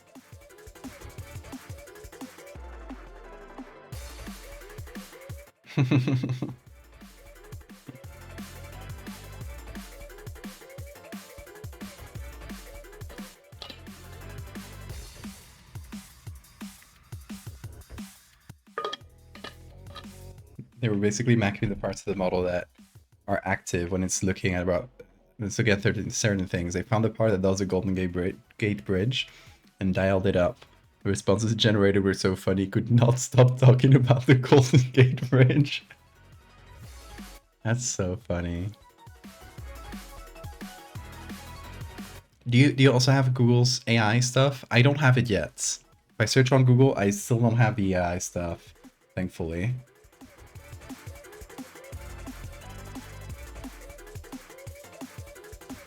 You're looking for info on the Crimean War. Google told you the Crimean War is an Israeli Magic the Gathering player. What? Wild. Have you played Dungeons and Dragons? Yeah, I did. I never played it as a player. I've only ever been a DM for a group of friends, but it's been a few years since I've been able to play. You know how it is.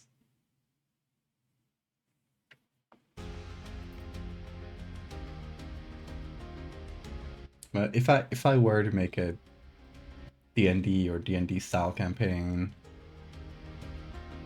right now, I would probably, I don't know if I would use the D&D system, but I would do something based in the real world, maybe something kind of like Dreadfarer, something where you're archaeologists in the early 20th century and you're just finding cursed things. I think that would be a lot of fun. Honestly, the idea of a Dreadfarer kind of comes from thinking about that. And also welcome, Casual Divinity.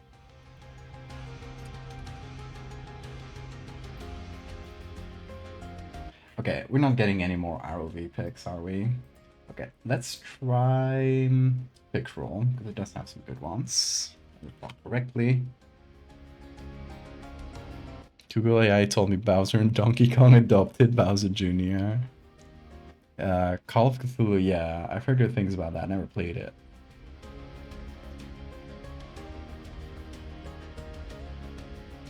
What's going on here? It's definitely an Arrow V-Pick, but it's creepy looking. iPhone-4s. Cool game would translate well as a TTRPG campaign. It is a TTRPG! There is also a system to play with other people. You don't have to play it alone. So you can turn it into a more traditional TTRPG experience if you play with other players.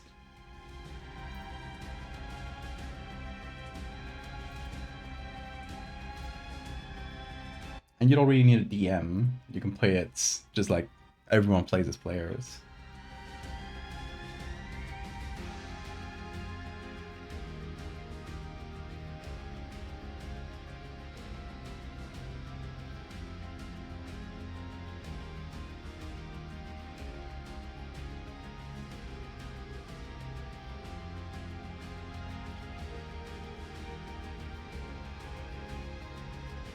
That was an underwater volcanic eruption. That makes sense.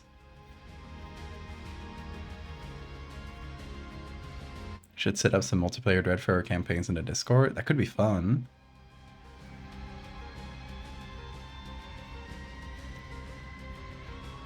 What's the spooks are happening today? We're making a creepy underwater statue of an unknown ancient god.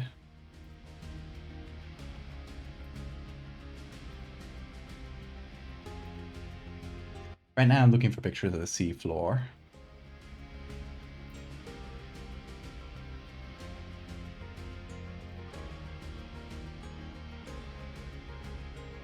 Maybe looking for seabed? Is it one word?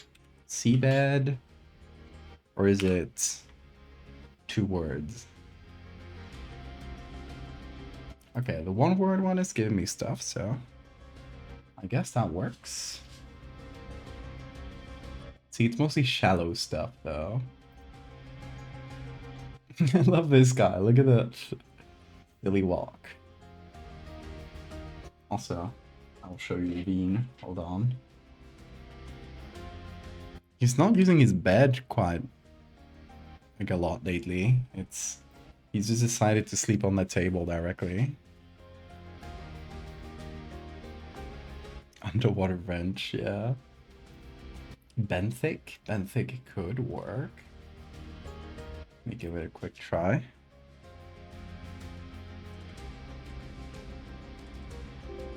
Mostly creatures. Hey!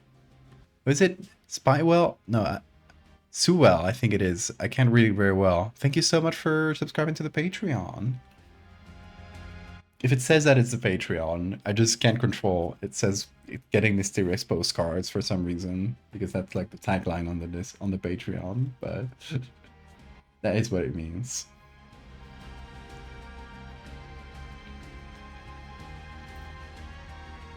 Hi, Bean. Did I bother you? Come over here.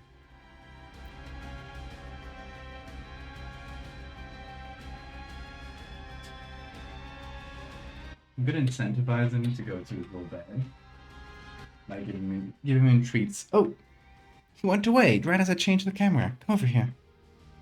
Look, I'll give you treats if you. You're ignoring me, dude. You ignore me so much. Look, stick around here for a minute, and you will get a treats for using your bed instead of the table. You're more comfy here, aren't you? You little beast. Come over. No.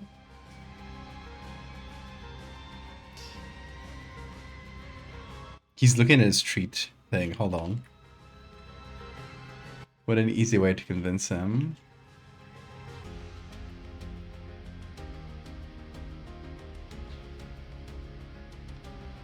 think around here. Yeah, there you go. Here. Here. I got a little trick to make him lie down. I just scratch the edge of the bed. And he flops. Flop? No flop? Oh, he's looking at the treat thing. Hold on. Bean, do the flop. He's not doing the flop.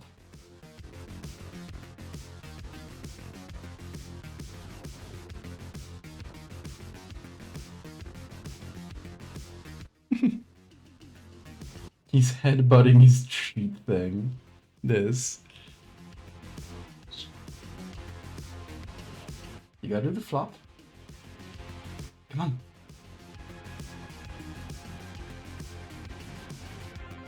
He's a fickle beast. Okay, toothbrush, toothbrush. Bean, I want to show people the flop, but you gotta do it. He's trying to grab and open the treat thing. Hold on, I'm gonna keep that away, because it is distracting you from doing the flop. Here's our ultimate objective. No! He's not collaborating. I'm gonna put a treat here. You can get it if you want.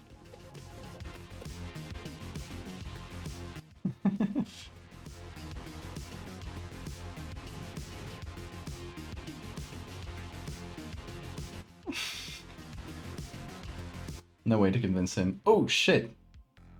You just puked. No! That's gross! That's gross, Bean. He spit out his treat and he ate it again. Bean! A second serving! No! Why did you do that?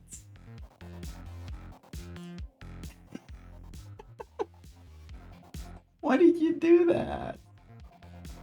Gross little guy. Okay, I guess no bed today. It just doesn't want to. What is it, little man? You gross little guy. I'm not giving you too many treats. You just can't hold them anymore.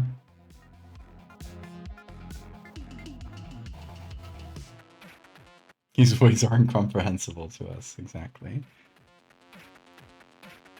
Let him cook. No! In this case, I am not letting him cook.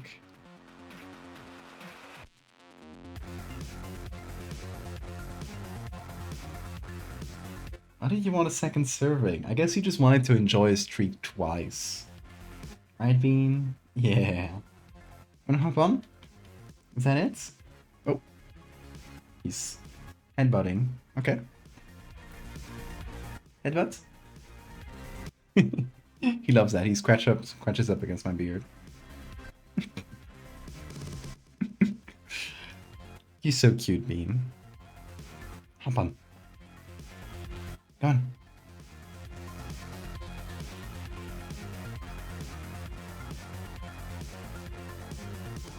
I've never watched Homestar Runner. I'm not familiar. Come on. No? Oh, Bean.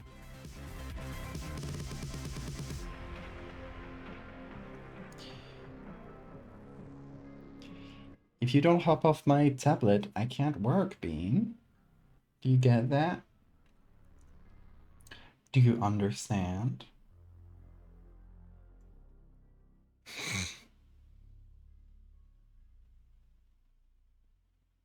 I don't want another drink, I just want the last one again.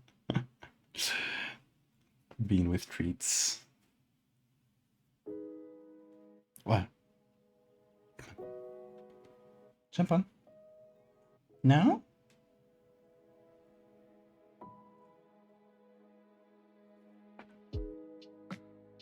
He's like waiting to jump on my shoulders, but he's not doing it. How do you do that? Come on. Jump on. There you go. I just had to do this, which is a sign of come here.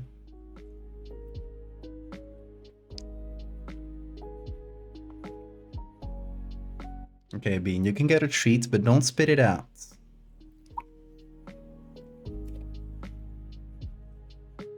If you spit it out on me, Bean, I swear to God, I will be so mad. So mad. Okay, seems like it's fine. You good? No spitting. No spitting. These little grabby hands are so cute.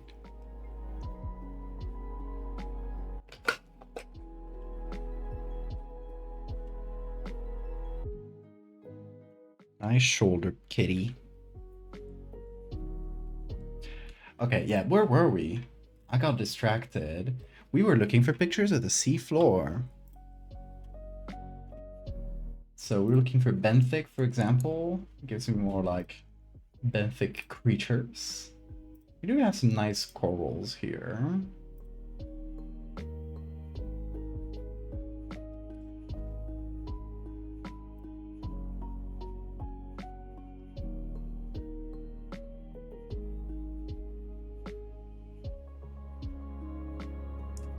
Nothing really useful.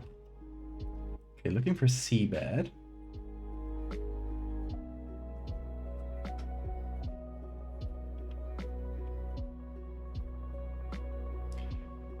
This one's too up close, right? Like a lot of the pictures of the seabed that I'm finding are taken really up close. And I want something that's far away so we can see the, you know,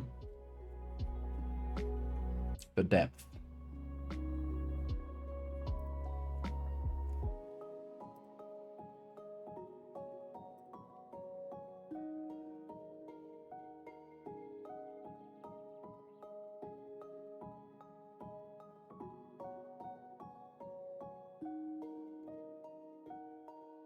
It really looks like sand and rocks. It does. Honestly, I could just use a beach or something like that.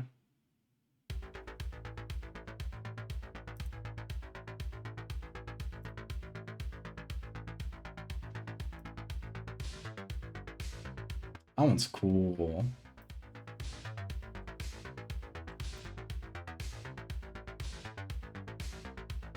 You could just make stuff up. What are they gonna do? Go down and check?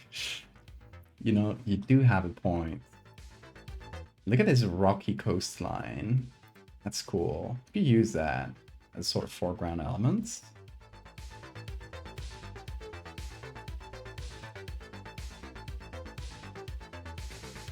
What has it been?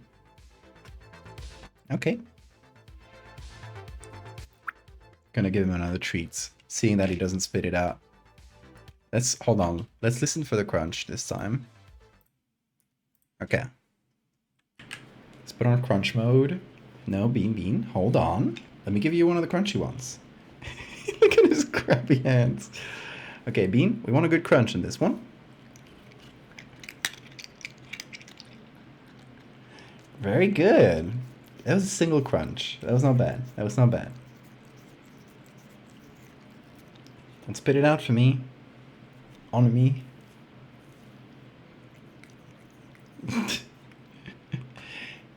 Okay. Let's try for another crunch, because I'm seeing another one of the crunchy bits here. These fish-shaped ones.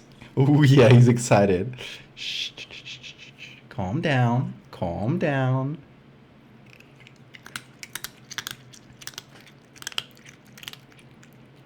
Very good crunching. That's more like I'm talking about. Hell yeah, my dude. That's some primo crunching right there. Great job, dude. That was a good one, wasn't it? Hope the mic picked it up well. Yeah. Let's go, my dude. Okay, I can turn on the filters again, so we don't get wind noises. Are you good? Oh, he's excited now. Okay, What we're doing? Oh yes, looking for seabed pictures. No forbin to goble and then recrunctable. No blabbing. You understand? No spitting. No spitting treats. That'll only get you not getting any more treats when you're on my shoulders. You get that?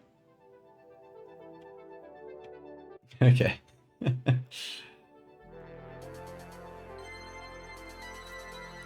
Let me real quick. Oh god, my nose is full of bean hair. It's a problem when I give him too many kisses.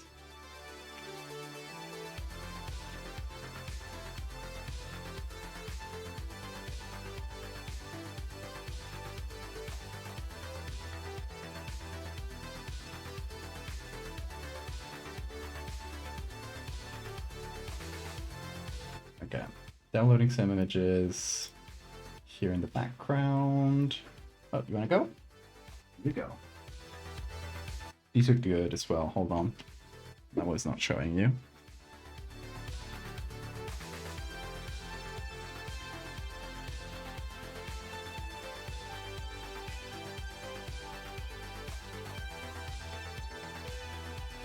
I like the rocks in this one. Bean hair.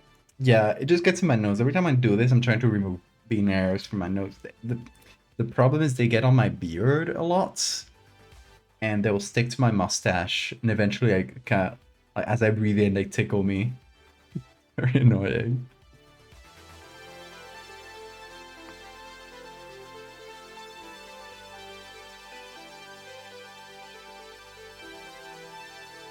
The masks need to be made in such a way to fit on many different beaked and snouted species.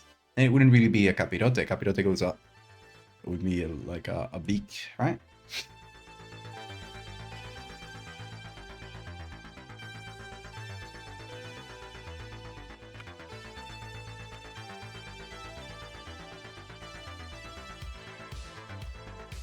Okay, I'll seg this bit of rocks. And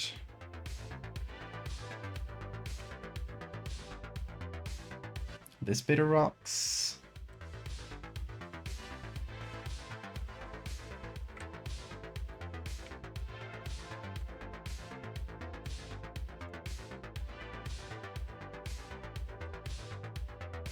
Kind of try to create some levels of depth.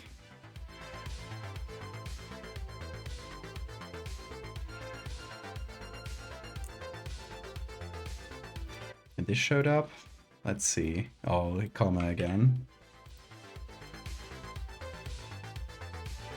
Oh, that's cool. Not what we need, but that's cool.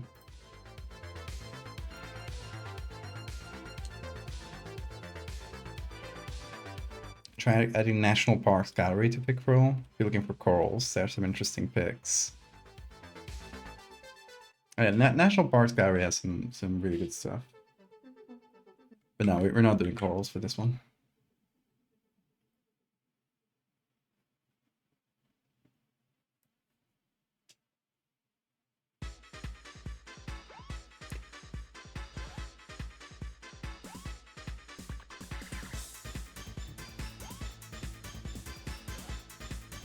Okay, let's get a different background.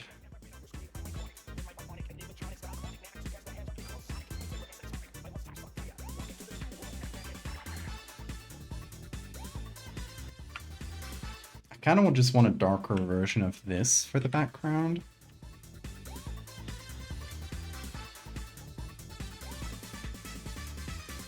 Corals can get really funky. I love the trypophobia inducing ones, they're great.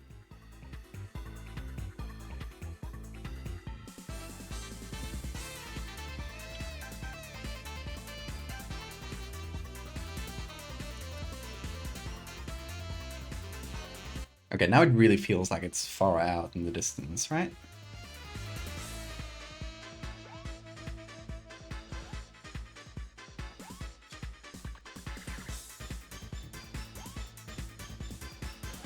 Oh, I forgot the googlies. Really important.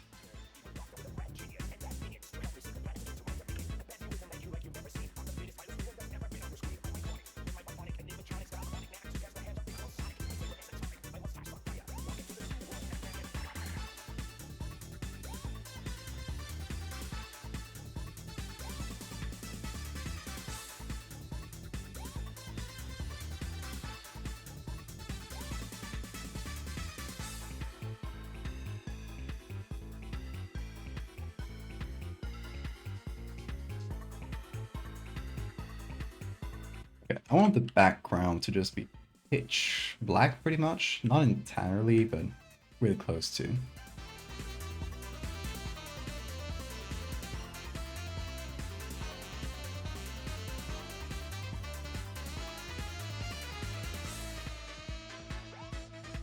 The great googly mooglies. Is that the name of this deity?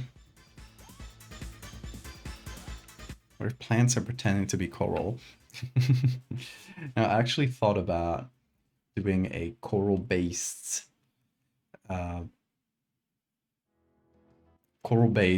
medical horror disease. Because if you think about it, I've done so many parasites based on many places in the tree of life. But let's do a recount of them. Just like parasites as in not specifically things that attack you, but things that get on you. We got insects.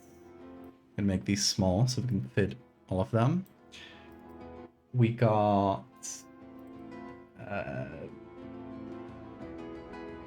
these guys are, what's the name? Ah, I forget now. What kind of fungus? Slime molds. These guys are slime molds. We got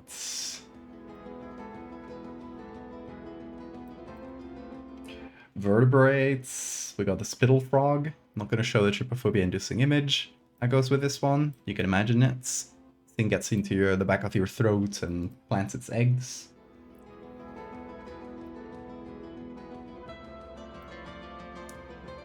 We got another bug, kinda. There's not as much of a... Well, it is a parasite in its first stages of life, so that's bug number 2. Kind of a repeat, but I'm gonna put it in smaller size down here.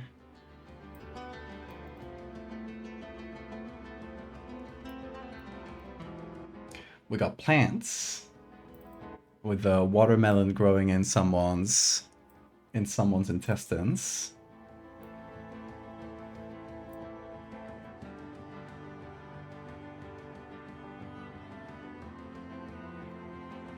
It's the name of the tumor that can grow teeth and shit. Teratoma.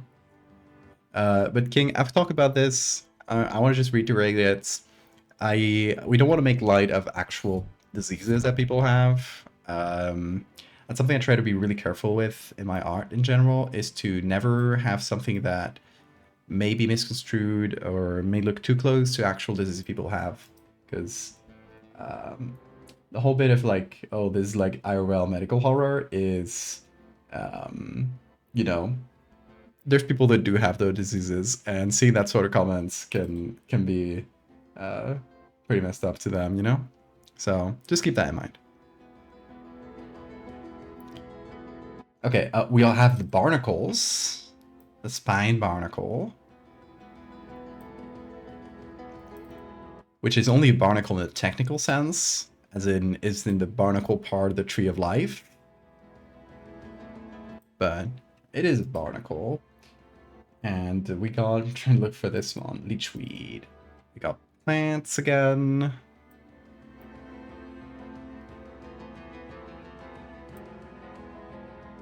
So we have done three different kinds of animals, from vertebrates to insects to crustaceans. I think it's crustaceans, right? Or is it, what's the...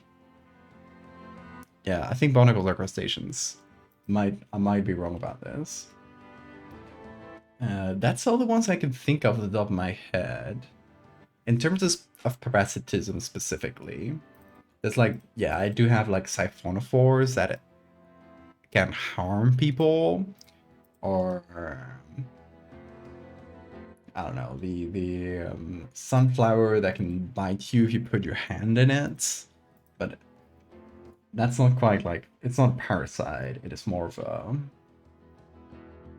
a thing that can hurt you.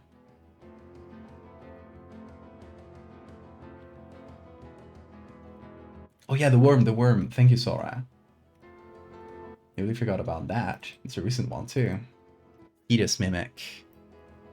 This bad boy gets into you and makes your body think it's pregnant. The humble worm. So that is a roundworm.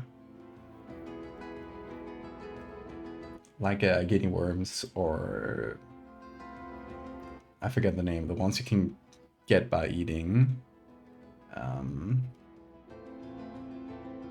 don't know, it has a name in English. I think it might just be roundworms. It's Ascaris, and it's a more scientific term.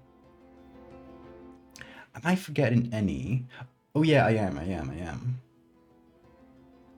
I need to find, when was this here? The isopod that takes over your tongue. I'm running out of space, y'all. I'll put it here.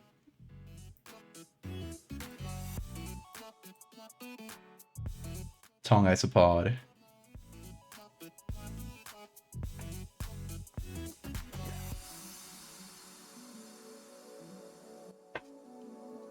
Am I forgetting anything else?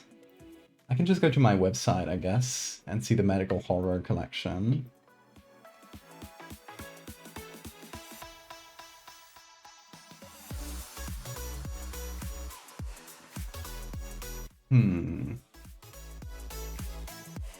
Scrolling through them. I guess we do have viruses in the most recent one. This bad boy.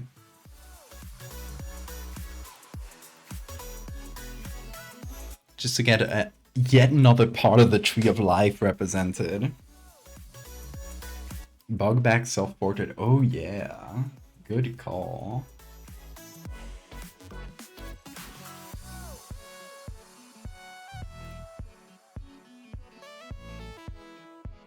Another bug. This one goes in the insect side.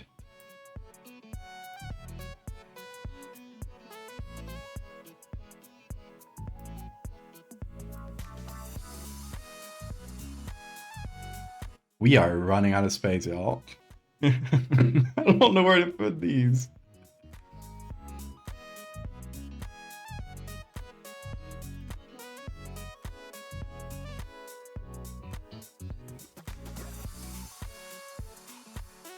Mushroom face, of course. See, I knew I was forgetting an important one. Obviously the mushrooms. It's literally my profile picture. How could I forget that? So in the Tree of Life, we have something as simple as viruses to, well, I guess I'm gonna count this one on a technicality, but the fractal bacteria. Bacteria that gets fractalized and turns aggressive, even though it's like a normal bacteria in your mouth, because it just keeps growing. That goes in the next to the virus in the corner here. You asked about methicillin infection. Oh, I thought you said your commission. Maybe I didn't read the full message. You said your commission. Oh, you did say it above. Okay. But I interpreted this one, which was also your commission.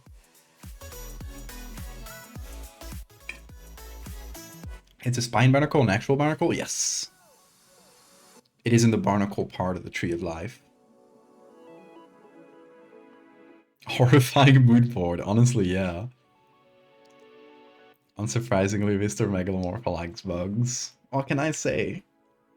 I have a soft spot below my hard exoskeleton. The bacteria, exactly. Okay, so We have... God, this is so hard to fit together. We have virus, bacteria, fungi. There's a fungus too, I think. So 2 fungi. We got 2 plants. I'm just gonna delete this one, I guess. There we go, a bit more space for us. We got... Within animals, we got barnacles, crustaceans, isopods, which I think are also crustaceans. I might be completely messing it up here. We got roundworms. We got, well, this one includes a bunch of different insects, centipedes. There's the ones with the big butt pincer. Don't recall the name in English of those. We got silverfish. We got this shields looking boy. We got wasps. We got... In terms of vertebrates, we only have one, which is the spittle toad. Although, I guess this one, technically, this one could be a vertebrate infecting another vertebrate, just like... It's more like DNA infecting you. Parasitic DNA. Because the tumor itself is not caused by the... It is caused by the virus, but it is not driven by it. It's just kind of an unintended consequence of the viral infection.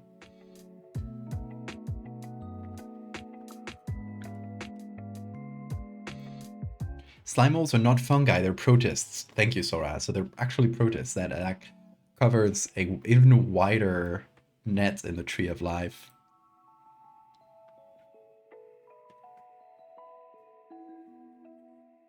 What's the progress so far? Well, Skeleton, we've been mapping out all my medical horror diseases to see how much of the tree of life we cover with them. Specifically parasites. That's not all my medical horror, obviously. Parasitic tumor. Is a finger tumor a reference to that immortal dog tumor thing? Partly. It's partly inspired by it, yeah. But it's also a reference to like real viruses like HPV. The blood-feeding bird. I forgot about that one. That one is technically a parasite as well. It's not an obligate parasite, but I will count it. That's a vertebrate to me, baby. Okay, that makes it 2 vertebrates. 1 frog and 1 bird.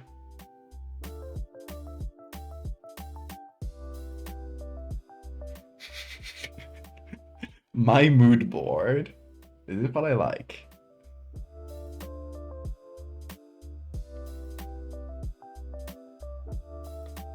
You like killing people by ways of killing small animals and plants, exactly. I like parasites. Most of these don't kill you, is the thing. They may use you as to cause a false pregnancy and feed itself and create children. They may feed on your blood. They may use you as like a physical support for their eggs. They are in this case too. This one kills you. This bad boy kills you. This bad boy, pretty high chance of killing you, but it's unintended. This bad boy kills you. I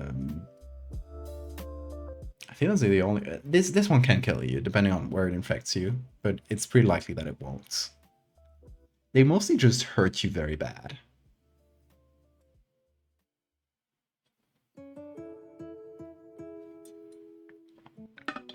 Clearly we need more bones on this list. I mean, we got bones. They're just not animals, or like they're not parasites, but we got bone pearls. That's my contribution to bones. Crystal in the eyes. I mean, yeah, that is medical horror, but it's not anything parasitic. And the same way that we got animals and plants that are in some way harmful to humans, well, the butterfly from yesterday. These are just like mentally harmful, but it's not parasitic in any way. Or bloodbark tree. It's harmful to you mentally. It's not straight up using your body.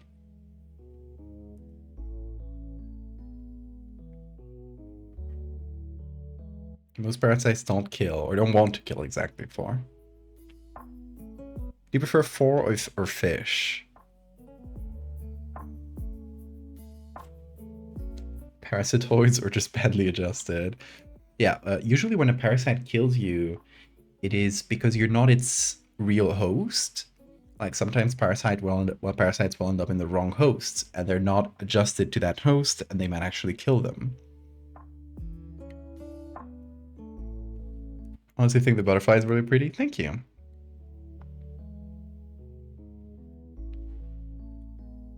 Four eyes. Let's go with four eyes. I tend to oversimplify names to like one syllable.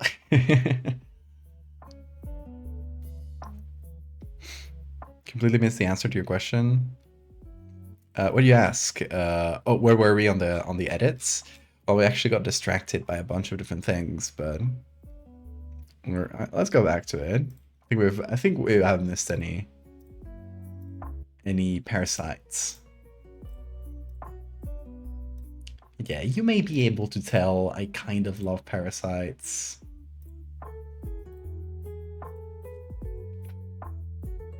Scary things that maim you, that take control over your body.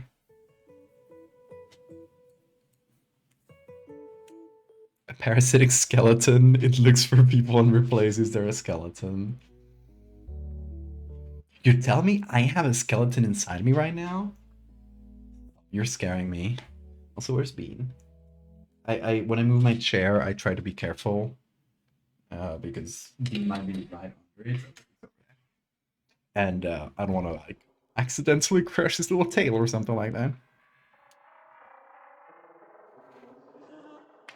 Is Greg a parasite of the particle collider? I don't say so.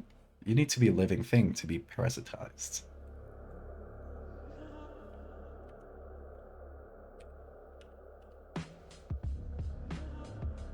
I guess, well, we can go a little bit higher in our definition of parasites, and if we do, we can consider this a parasite. Terry the Meat Planet has parasitized this entire planet it's sitting on, and it's doing so to ours. It's literally just taking over all organic matter.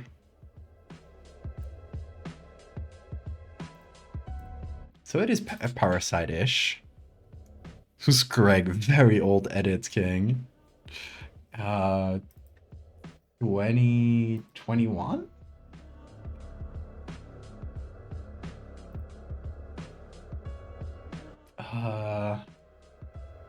Yeah, this was November. I was doing streams every day, so it was going a little crazy.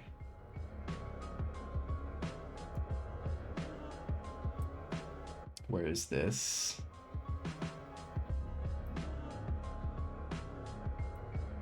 Here, November. And one of the prompts, I don't recall what it was called Contain Big Bang. It had created this like ancient god that got stuck in a particle accelerator and it couldn't leave. And we called it Greg.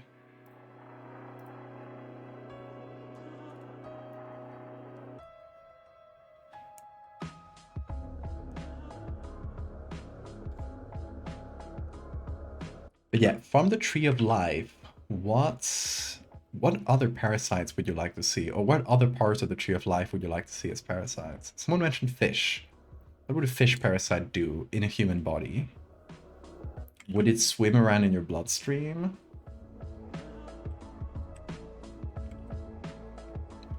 Or just like a sort of lamprey that gets stuck in your digestive tract and acts the same way as a do you call those, flatworms?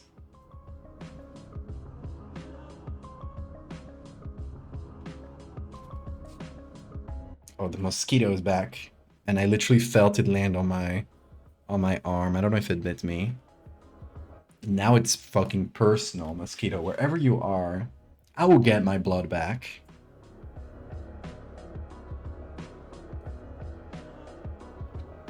Stomach? I don't think a fish could survive stomach acid, though. That would be a pretty wild adaptation. I think it would just like swim through the stomach really quickly and hope to survive it long enough to get to the intestines. Or just like the egg. You swallow the egg itself and it hatches in your intestines, so the egg is actually protected by like mucus or something. It's protected against the acid.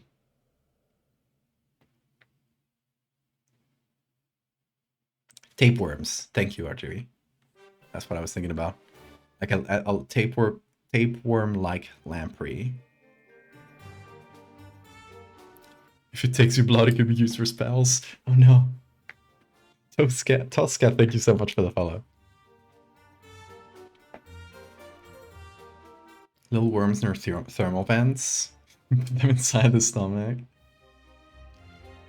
I should note some of these ideas down. I like the idea of a lamprey that has essentially like convergently evolved with tapeworms.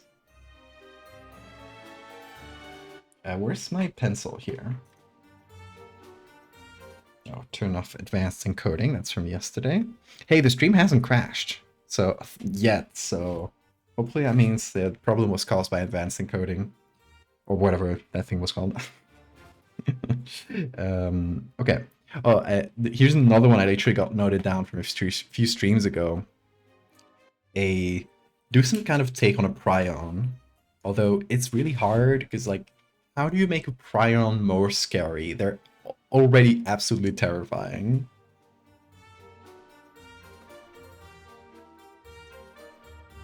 Okay, lamprey that acts like tapeworm. There we go. What about the candiru? What is the candiru? The one way to find out.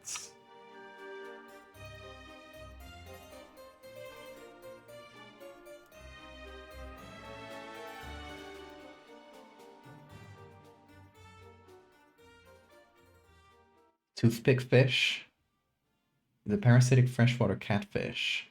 Native to Amazon basin.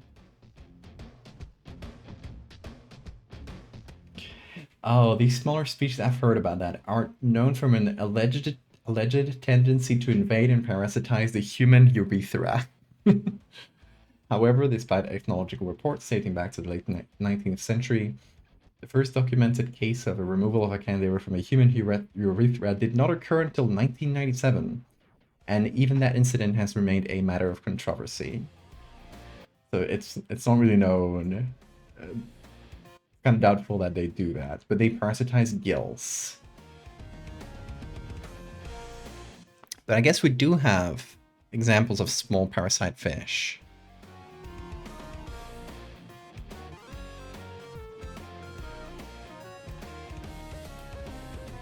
Parasitic anemone. That's good, Camped.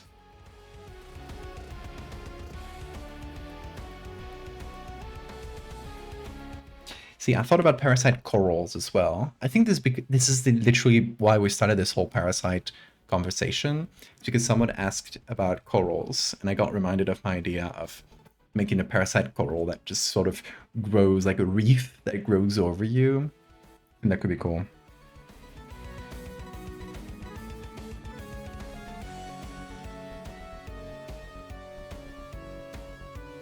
Not the PP catfish.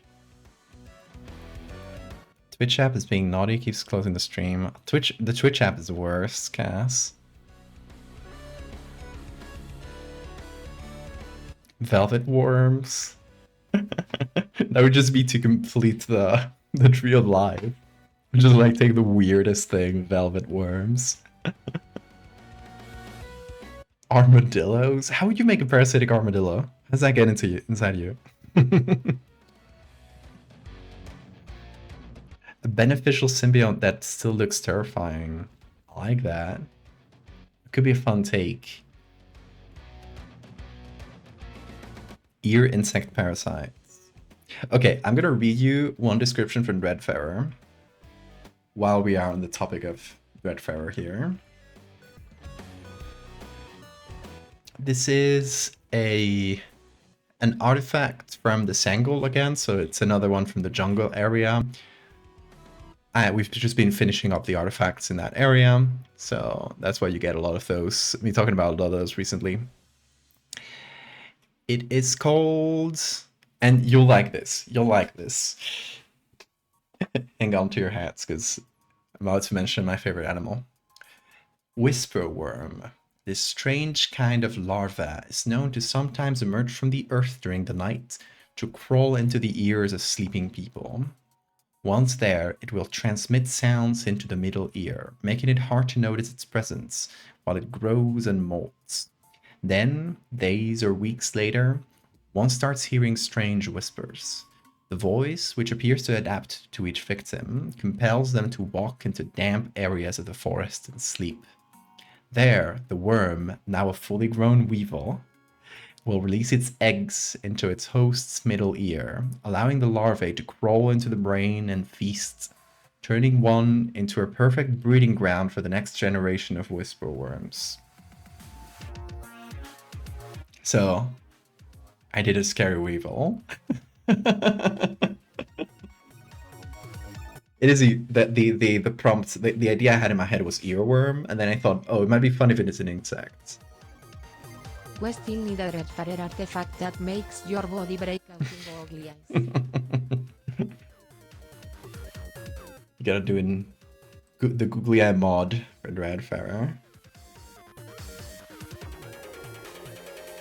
You wouldn't listen to a voice that randomly appeared in your ear, but the voice is personalized, so it might sound like whatever your version of God is, or it might sound like your long lost mother screaming outside for you in the forest, or might sound like any number of things. Wee wee horror. Missed opportunity to do earwig. What's the name of them? Earwigs. I forgot about them before. But about their names.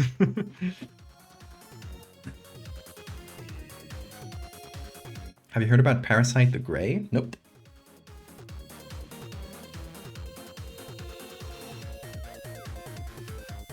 Yours would sound like Hatsune Miku? That would be extremely funny.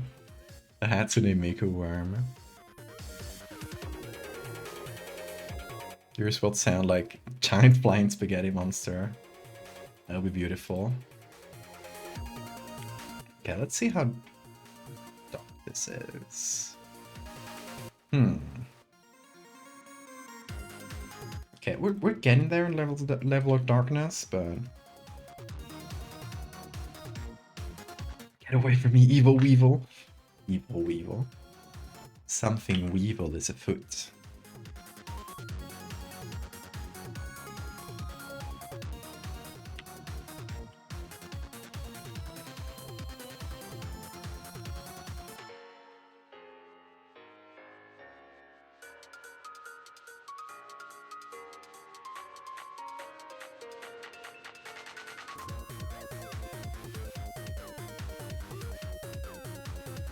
Twenty-first century whisper worms are bred to allow people to hear their waifus.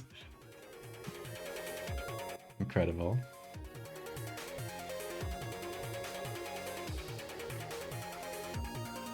Okay, so we sort of need some kind of some way to create a silhouette with this.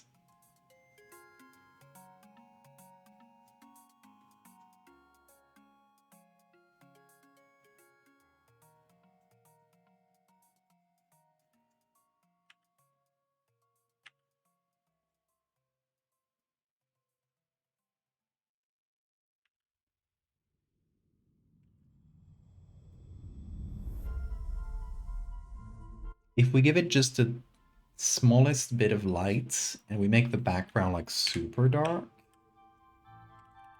pure black, maybe we can get some better silhouette from it. I don't know. It's still kind of hard to see.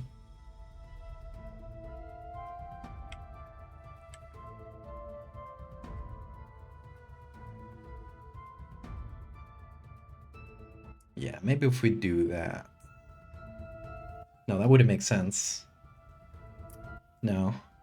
Okay, so I'm trying to think, like, obviously we're underwater, so we're gonna have to make things look foggy in a way, like as the distance is greater, things look, you know, a lot foggier, quote unquote, because you got a lot of water in the middle just absorbing the light. How they be illuminating the statue? I'm assuming the light is coming directly from the front, but we gotta use a little bit of artistic license in this case, because otherwise, if it was realistic, we wouldn't be able to see shit.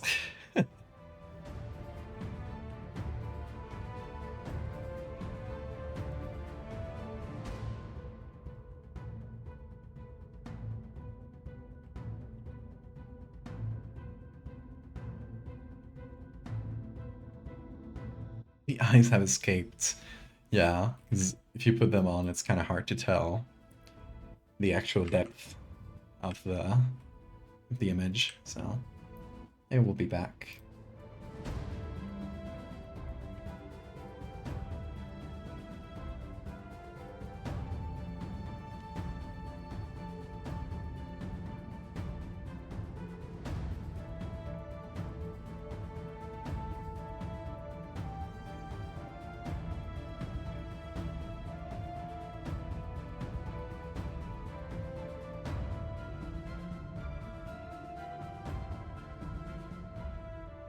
Actually, a slightly brighter background might be better.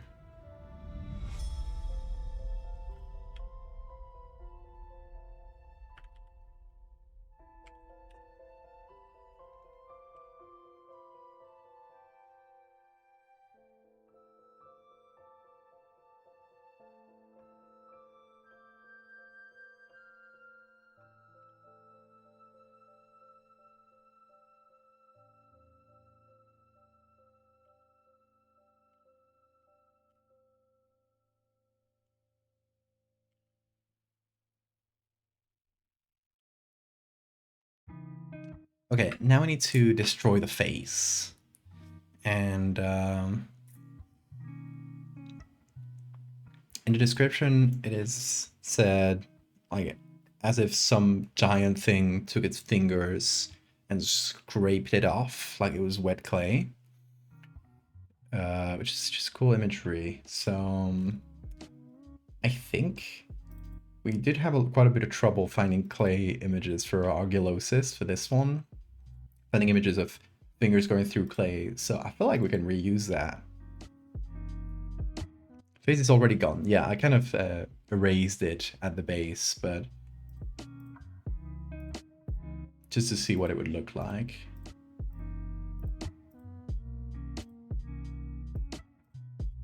Okay, I'm thinking of using these prints here. This thing.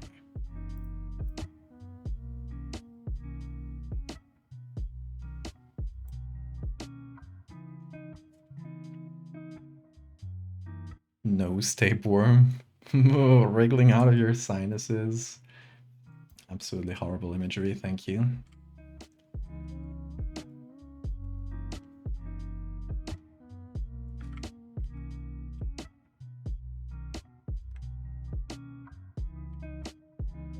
Okay, so what I want to do is take like three of these finger marks and squish them together a little bit. So I think I'm gonna do something real simple here. I'm gonna delete that layer mask. There we go. I'm gonna take all of this. Right. With this, there we go.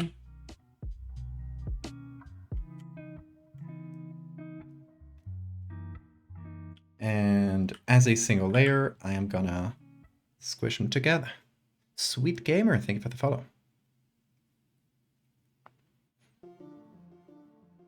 Sinus worm is really creepy. Ugh. Worm slithers down the drain.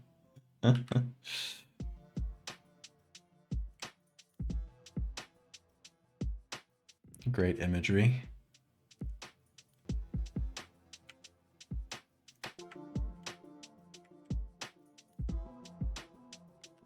Okay, so if we can squish these 3 fingers real close.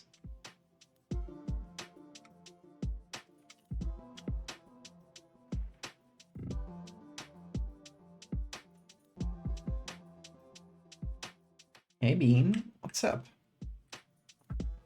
Hi. It just made a little noise. I think it was just waking up.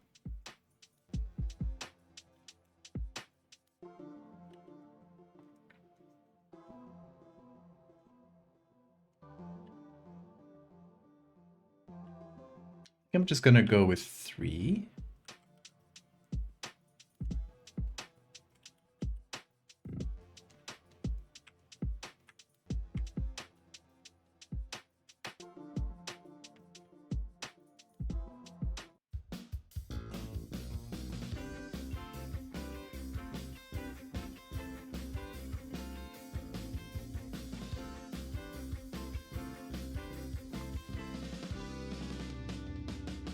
How about hard light?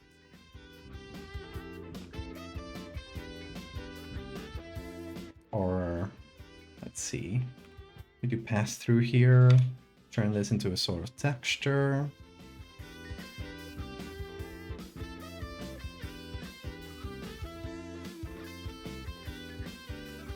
Okay, let's use that as a base.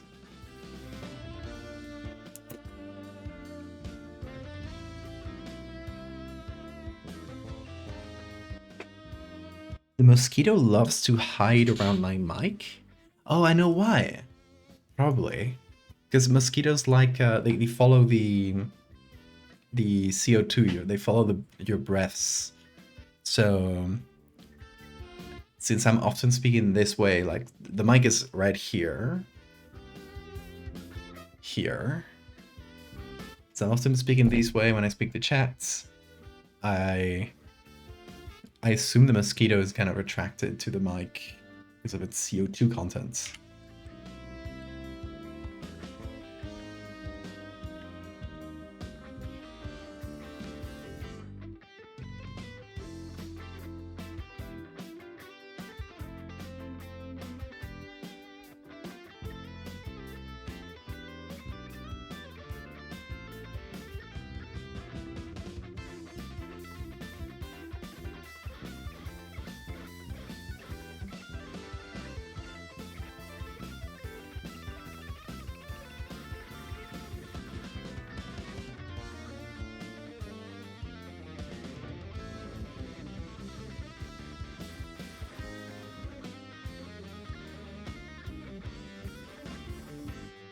How about that? Maybe a bit bigger.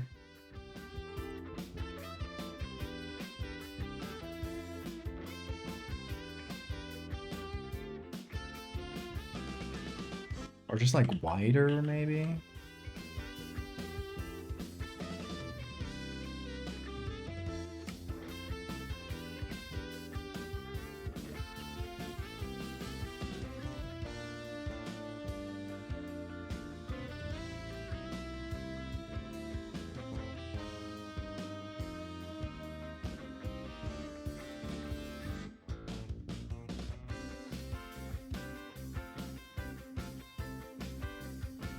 Okay.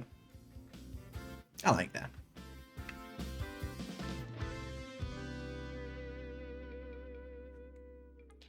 The faceless thing at the bottom of the ocean. That would definitely be a creepy view to have.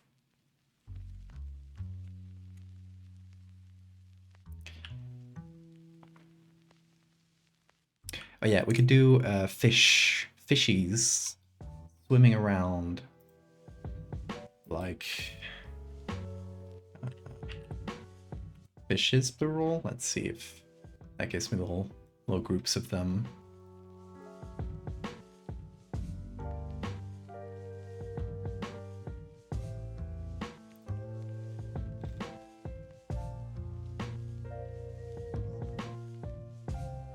Maybe these.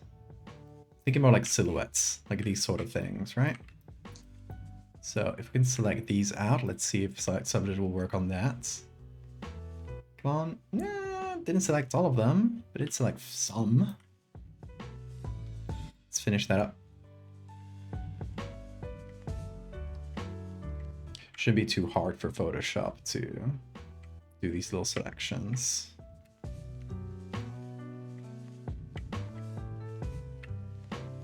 Since they're against a really clear black background here. Okay, it's pretty much good. We got one side of them. There should be others here.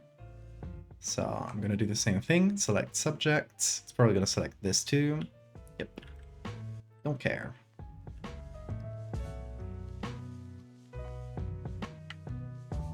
There we go.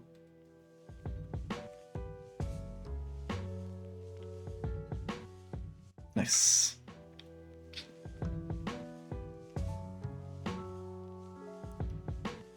What was a Sakabambapsis?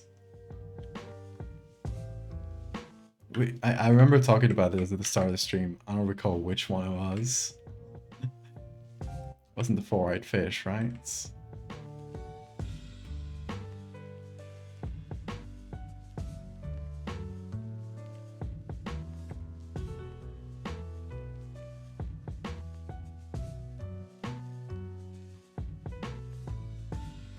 Fish.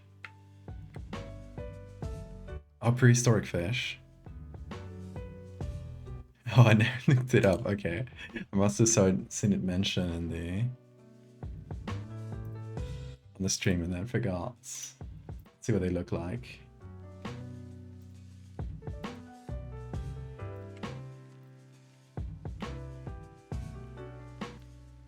Oh, okay. I've seen these, yeah. They're very silly faces.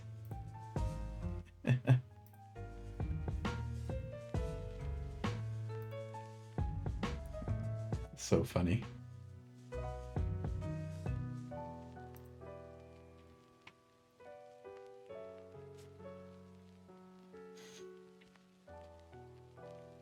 Also, welcome to RJ Bargy.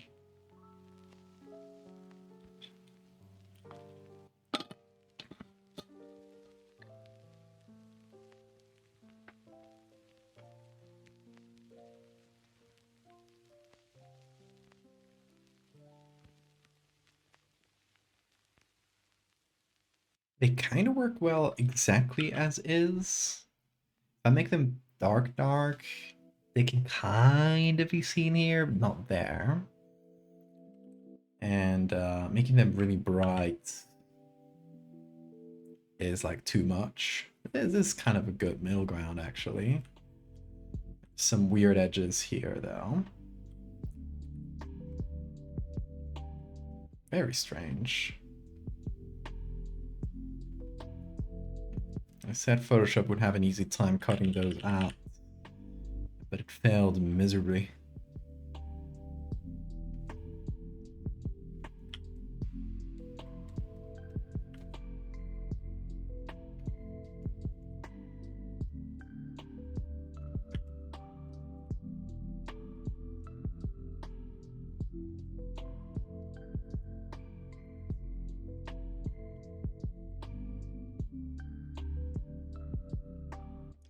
The Moria probably has a bunch of little guys, yes. We don't really focus on the dangerous ones, but...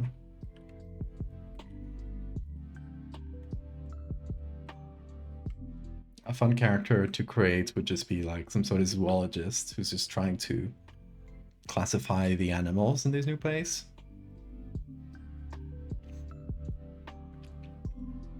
And you can just make up a bunch of little guys that feel like they would live in each of the areas. I feel like that would be a fun way to play.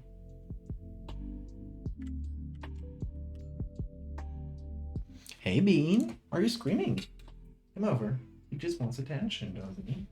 Oh yeah. Hello, my boy. Whoa. You're making noises.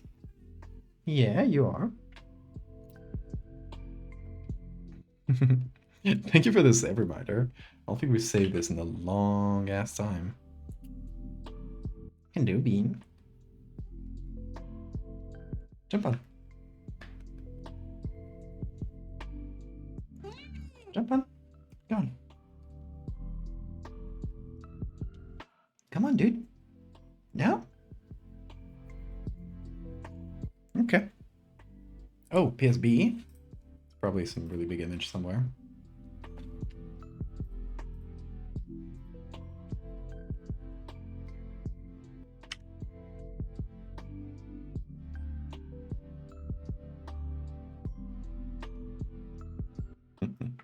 Oh, Bean.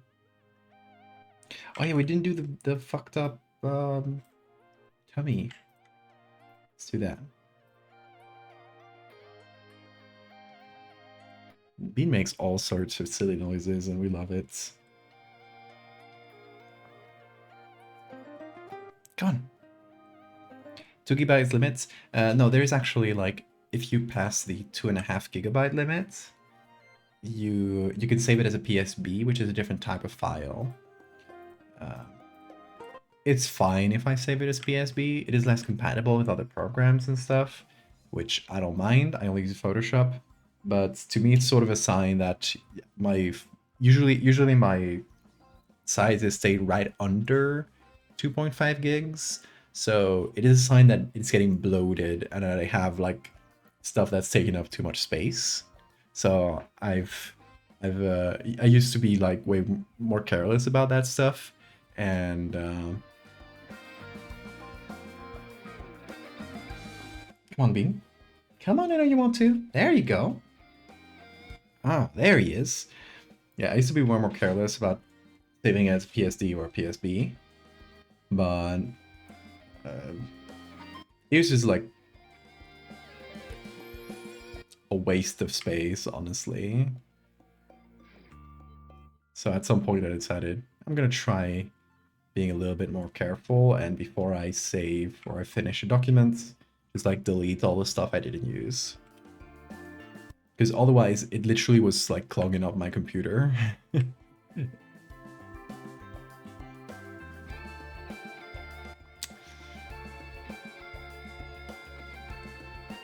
So I think I'm gonna use this on the statue. It's pretty cool.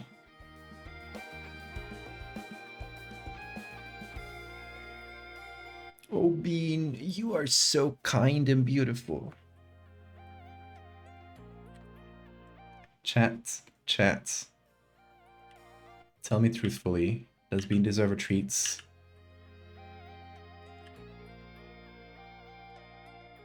Should we get one for him?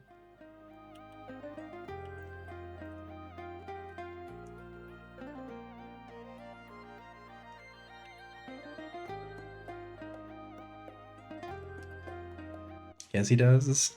Bean, I think they want to give you a treat.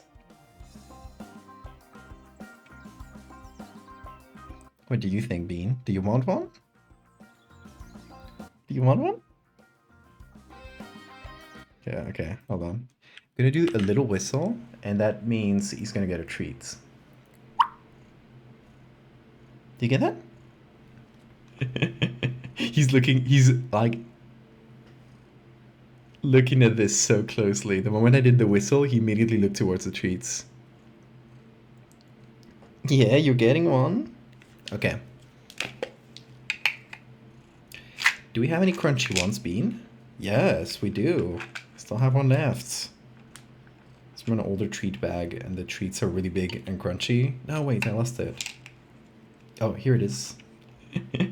Be patient, Bean.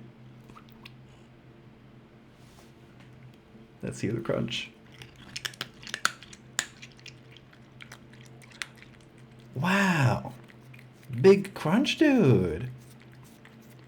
He's going crunch mode over here. Bye, Chaos. That was a whistle that scared you? I tried to make a really small whistle, but it came out louder.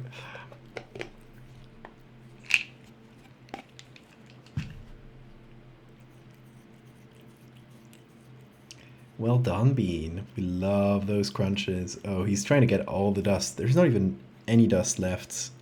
Oh, go off, King. Go off, King. I have your hair in my nose. Either that or you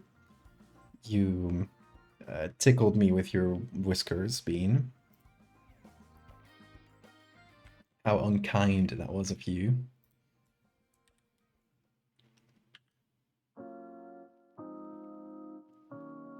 Gyrophagus? What does that mean? Yay, bean hair. Yay, bean hair, except when it gets in my nose, because it makes it really tickly. And that's why I keep doing this on streams. It makes me sneeze sometimes. And not in the allergic to cat hair sneeze, but in the you literally have hair in your nose and it's tickling you when you breathe type sneeze. Oh, Beanie's scratching up the mic. Have you heard that? Not scratching, but he was headbutting it a bit.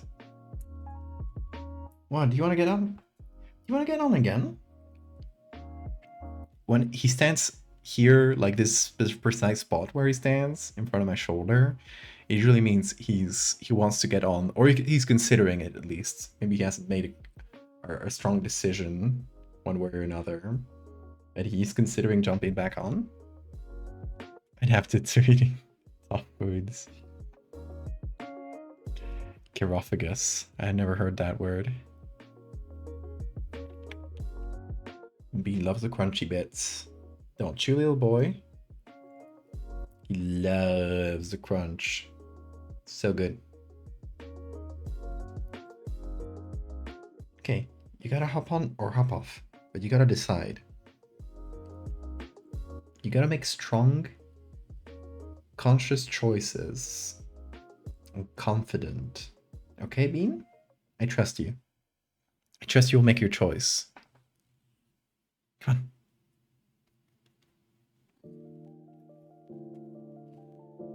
No? Okay. Okay.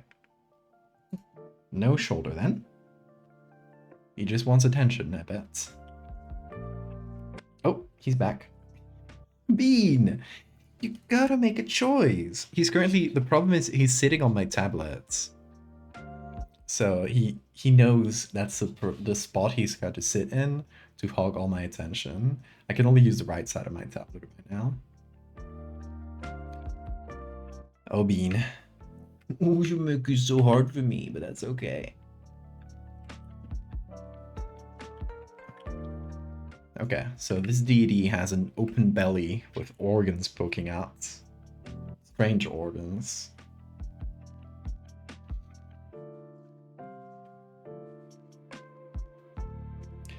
Okay, so I'm trying to classify things by depth here. So we have this at the back, then this in the middle, this in the front and middle. And the idea is to use a few levels layers to create the effects of deep ocean just get in the middle. Let's see if we can manage that.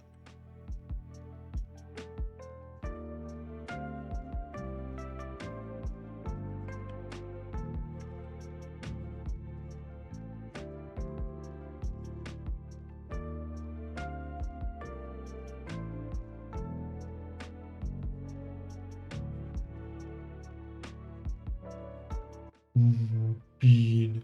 I can see your little teeth poking out.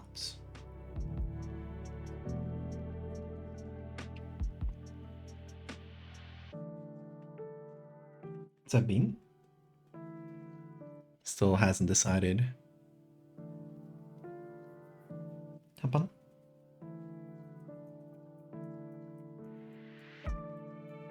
Come on. Hop on. Make a strong choice.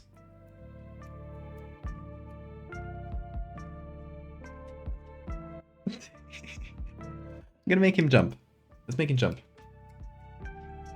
Very good. Oh, where's your treat? Here. Here. Should we make him jump higher?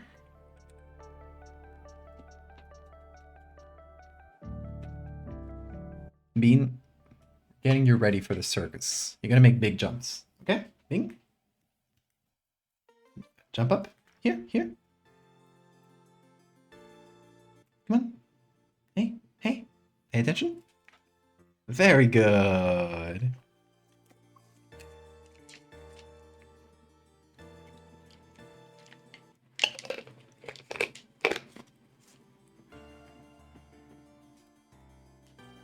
Very good. Good boy. Wait, you got treat dust on your face, you dummy.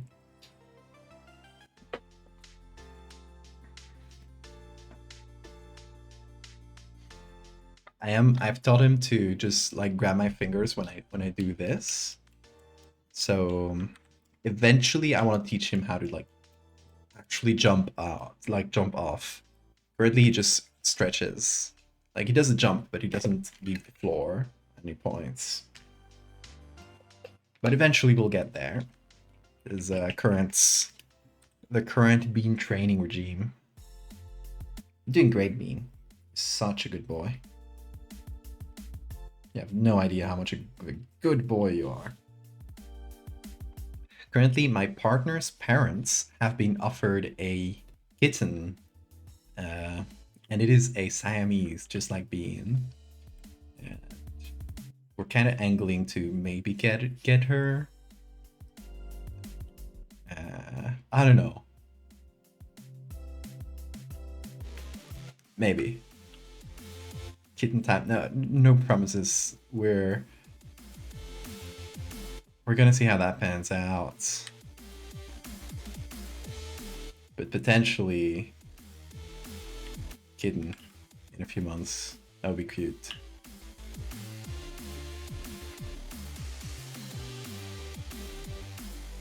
If we do get her, we already have a name for, like a potential name for her. And to match with Beans, it would be avena in Spanish, which is oats. So bean and oat.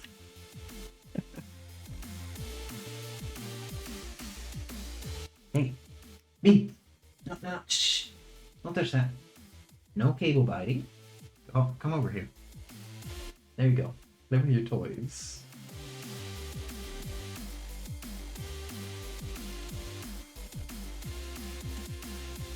Hopefully I'm distracted enough.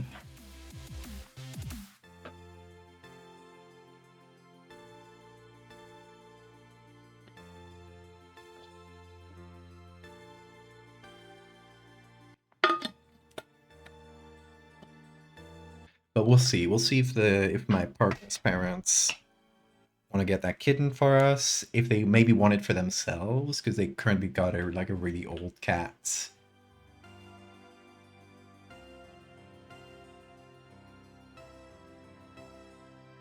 That has one eye and dementia. So they might want a new cat. So we'll see. We'll see if we can get her. So I think that would be great.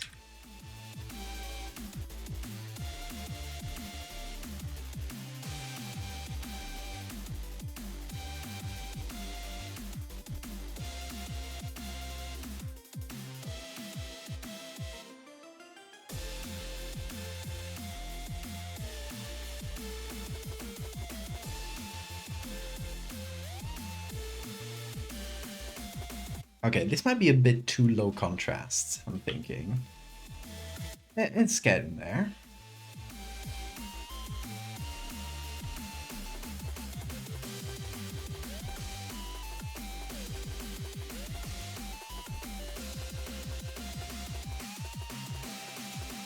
I think just the background is way too light.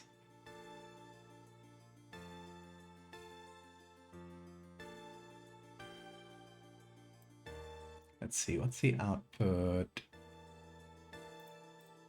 here? It's 8. Here it's 13, so it works.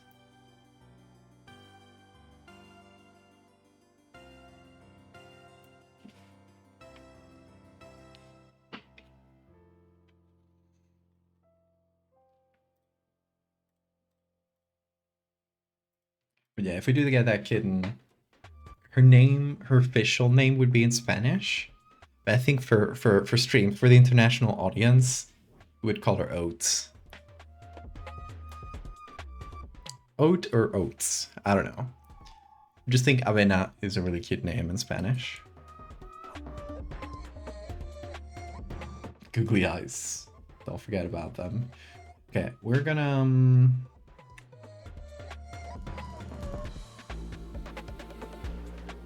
No, wait, we gotta add more underwater looking things, right? Let me go to my resources. Bean, don't touch that. Here. There you go. I got him distracted. Yes. Yes. My mind tricks are working on you. Yes. You're being distracted by me. Okay, I got him. What's Spanish for little bastard? I would say cabroncete.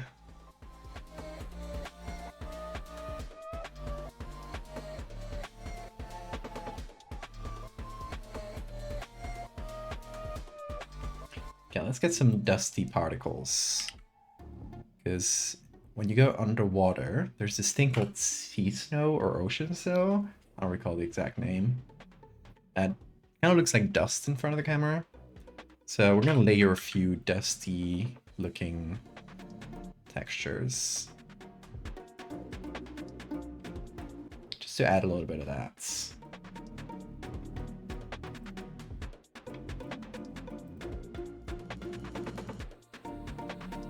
Let me see this one maybe.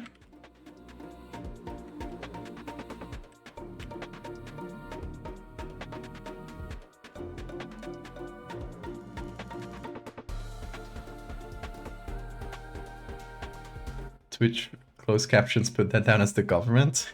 Cabroncete. I love that. Bastardito.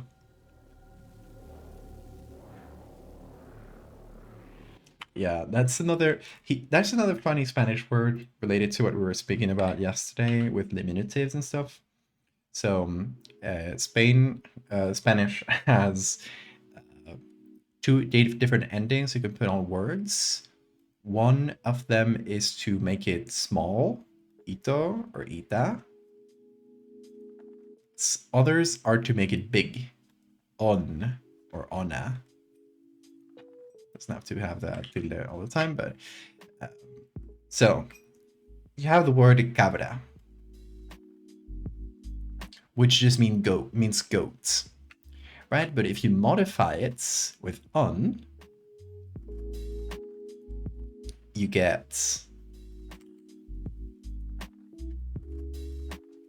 cabrón, which means bastard. It would be a pretty close word to bastard, right? And if you want to make like a more cutesy version of it, like little bastard, you would add a diminutive, like ito or ita. You could say cabroncito. But there's another more cutesy way of doing ito, which is ete. So, for example, un gato, a cat. Talking about being a cat, you could say gatito, but you could also say gatete, which is like a more cutesy way of saying it. So, if you want to do little bastard, you put ete in here, and you get cabroncete. So I literally have the word goat, you added a superlative and a diminutive, and you got little bastard. Pinche cabrón. It's plain mosquito. Okay, mosquito is, you have the word mosca, which is fly. And a mosquito is, if you say, okay, mosca is a feminine word. It ends with a, right? La mosca, not el mosca, right? If you want to just say a small fly, you would say la mosquita, right? The C, since you want to keep the k sound, the C turns into a Q. Me. Ven aquí. No cables. No cables, dude. I gotta keep him distracted all the time. Okay, so yeah, if you want to say a small fly, you would say la mosquita. Oh, mira una mosquita. A small fly. But there's the other animal, which is literally taking mosca, adding the diminutive from the other gender. So instead of using ita, you instead use ito. And you get a completely different word. El mosquito. But it still means the small fly, right? It's just has the different ending to distinguish it from a literally small fly. So it doesn't come from El Mosco. El Mosco doesn't exist. La Mosca exists. But yeah, obviously people do, you know, mosquito implies the existence of El Mosco because that sounds funny. But for example, you could do that with other things. My favorite is someone who said the Dorito, like the chips Doritos, implies the existence of a greater snack called El Doro.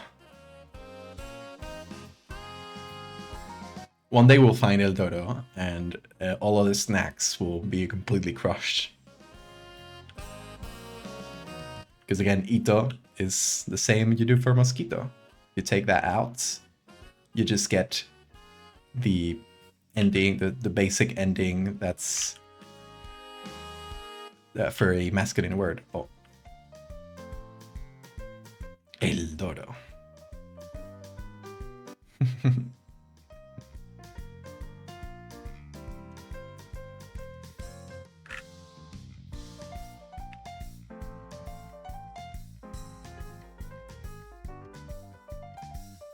Okay, and here's another thing I'm gonna do. I'm gonna take our whole boy here, big old statue,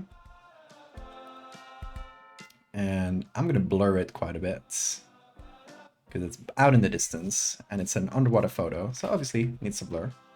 Hi Bean, what you doing? What you doing back there? My dude, you're going crazy.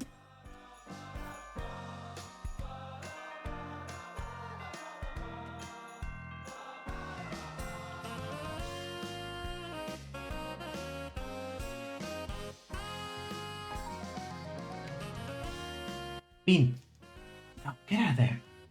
He got behind the computer and he's trying to attack a cable. Okay, come over. Bean. Oh shit. He's going crazy. Jonathan! Oh my god, welcome y'all. My cat is going crazy. What timing? I think he felt the raid coming. Check this boy out. He's behind the computer right now. And he's finding cables to bytes. Hi, this is Bean, y'all. And I am Eduardo. How are y'all doing? We are here making some horror with Photoshop. And we're currently working with underwater photos to make this statue of an unknown deity. And just a gigantic statue underwater. Captured him. Yes! He is here. So yeah, welcome raiders. How you doing? Say hi, Bean. Look here. They're here. There's like 1 trillion people looking at you from this camera. Bad round. He's purring right now. He's going wild. Desire the copper in the tube. Let me feast. You can't eat copper bean. It's not good for you. It's not cat food. He's a perfect creature. I love him very much. He's my stream partner. He's here all the time. Snagger Dragon, thank you for the follow. All trading people love you, Bean. You heard that?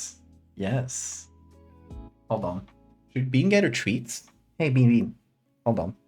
Shoulder. Should we get Bean a treats in celebration?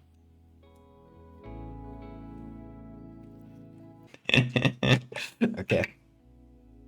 Do you want to see Bean do a trick? Okay, let's first give him a treats just for being cool.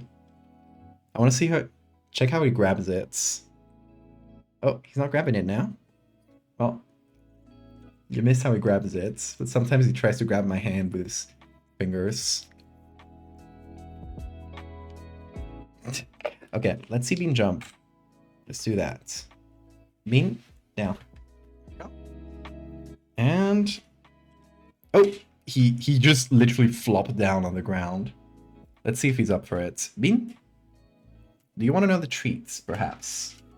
Do you mayhaps want another one of your crunchy treats?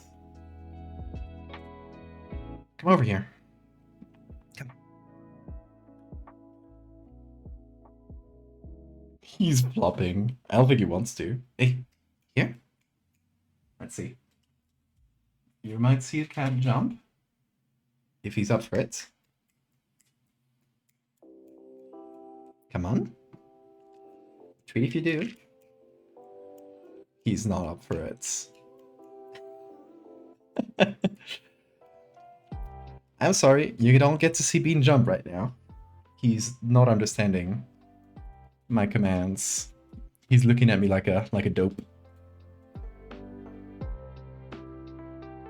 Bean knows a lot of tricks, but he only does them if he feels like it. Like any good cats should. Anyway. We were doing some underwater themed, horror.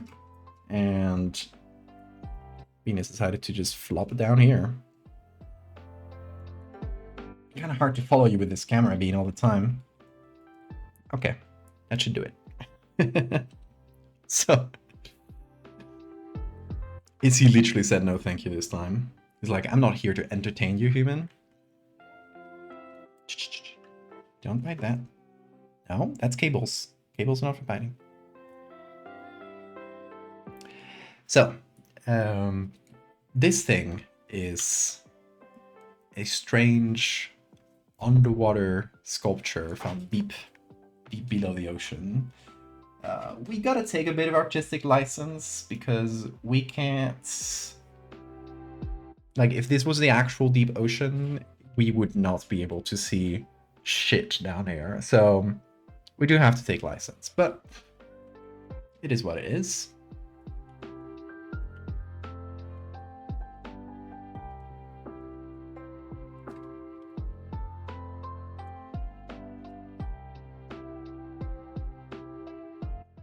Bean is just choosing the most random places to sleep today.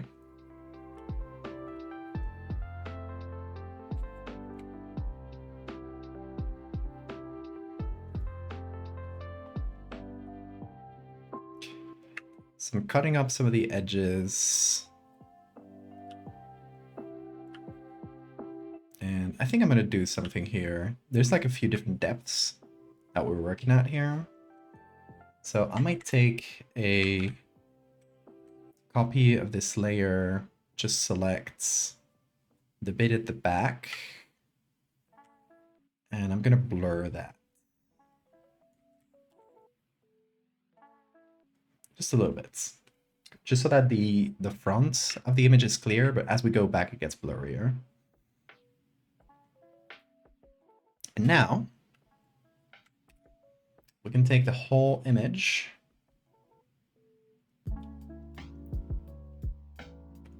and we're going to sharpen it a bit, but it's going to sharpen, obviously we have blurred the back of it more than the front.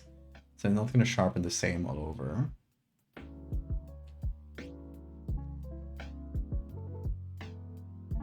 And we want this to look like an old-ass picture. So... Sicely draws for sickly draws? Sicely, right? And Sick Apple said, thank you guys for the follows. Welcome.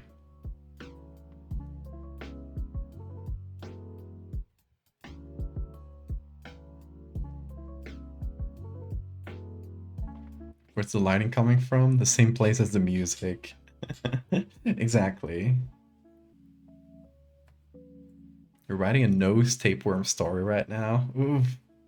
You gotta show me later. Adriosa, thank you for the follow. Or Adriosa if that's Spanish. Hey Bean, what's up with you? Why are you looking around? Are you looking for cables to bite? You want your toothbrush? Here, wash your teeth. Look at how he cleans his teeth. He cares a lot about dental health.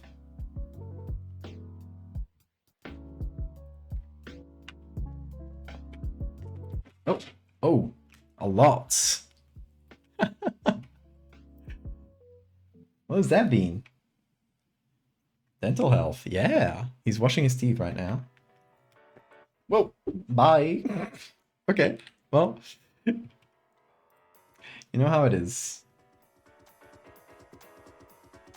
You had urgent business to attend to. Also, my face is so full of cat hair right now. That's why I keep doing this. I'm trying to find them. There's one in my nose. Got a lot of inspiration for Val. You're writing an entry for osteoform, a parasitic skeleton that replaces your skeleton. Hell yeah.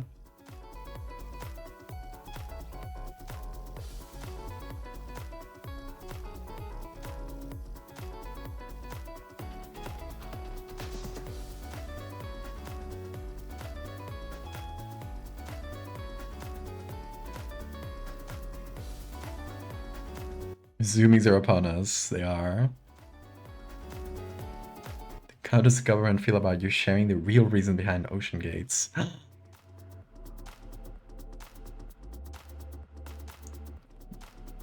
They actually communed with an ancient god and eventually got devoured by it. Honestly, that's a cool story.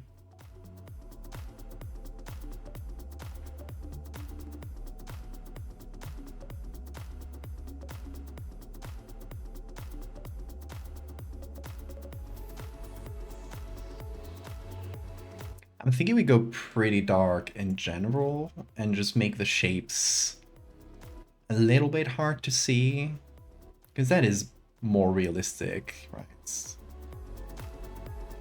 And also, it just makes the actual shape of the statue a little bit more confusing, which I think works in its favor. Also, I wish I could wipe myself on my t-shirt to get rid of the bean hair, but it's also full of bean hair. Everything around me is cat hair right now. He's currently getting his winter coat, I think, so yeah.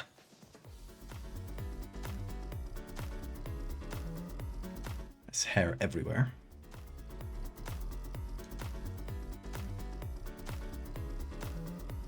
A tarantula defense mechanism? Yeah, that's the bean's defense mechanism. He just releases hair everywhere.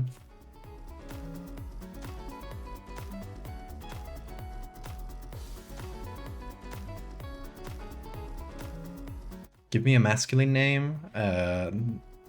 Roberto.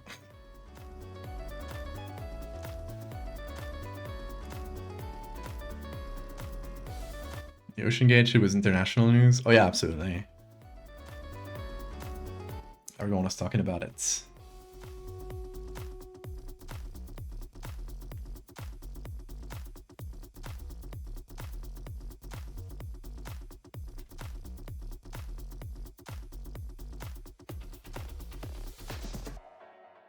We're going with really grainy as well, obviously.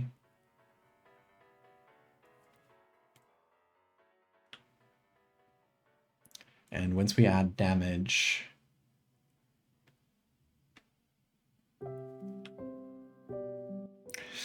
I'd kind of like a better silhouette. So I'm thinking of how to do that.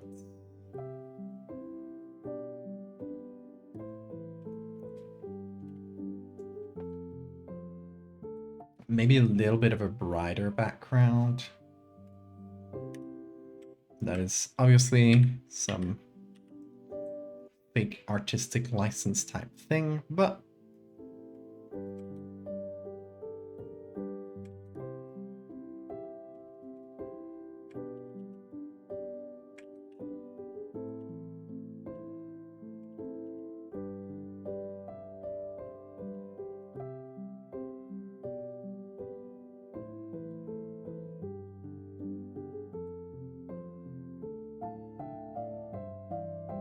those ancient tailed arachnids.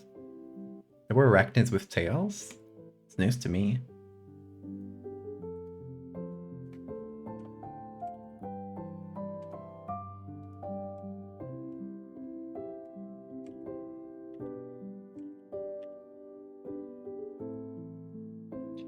Okay, somewhat brighter background. Test one, go. Let's see, once we add the filters, that's a lot better. But again, more fake. So we're at a point where we have to decide between fake and readable.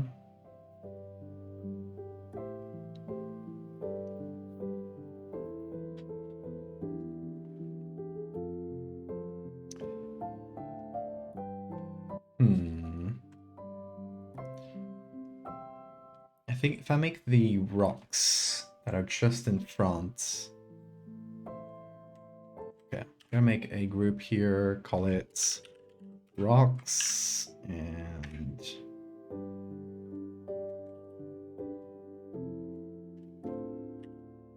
make that a little bit brighter as well.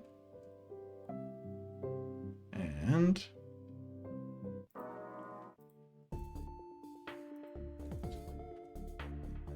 unreadable sounds good for this, actually. It is an eldritch horror. True.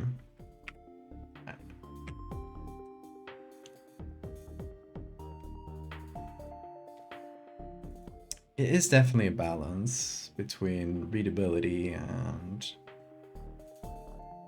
vibes.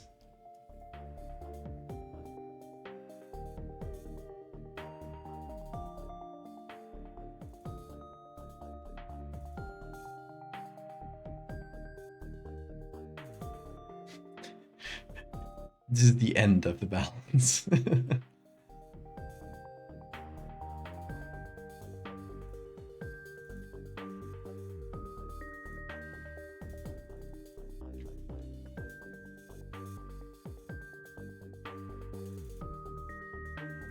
Okay, I like this. It's like kind of hard to read the shapes and the hands and everything, but you can see the silhouette.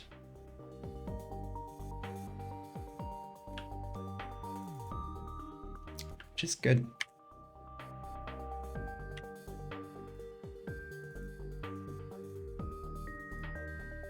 Old photo wouldn't be readable.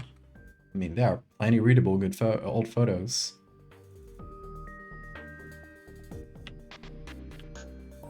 Old photos, definition-wise, are usually way better than most early digital cameras. If you actually get a good scan of an old photo, especially a negative, you will get an insane definition.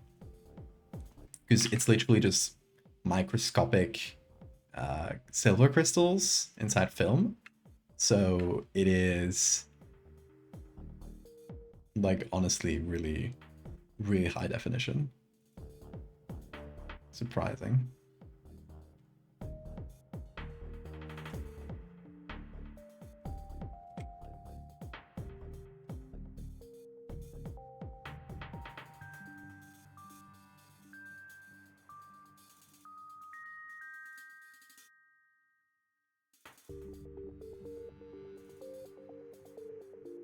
And here's where we can add some damage texture. all the way up to this. But a little bit of it works. The photo you used for the mycelial infection lady? Yeah. Yeah, that was a really good scan.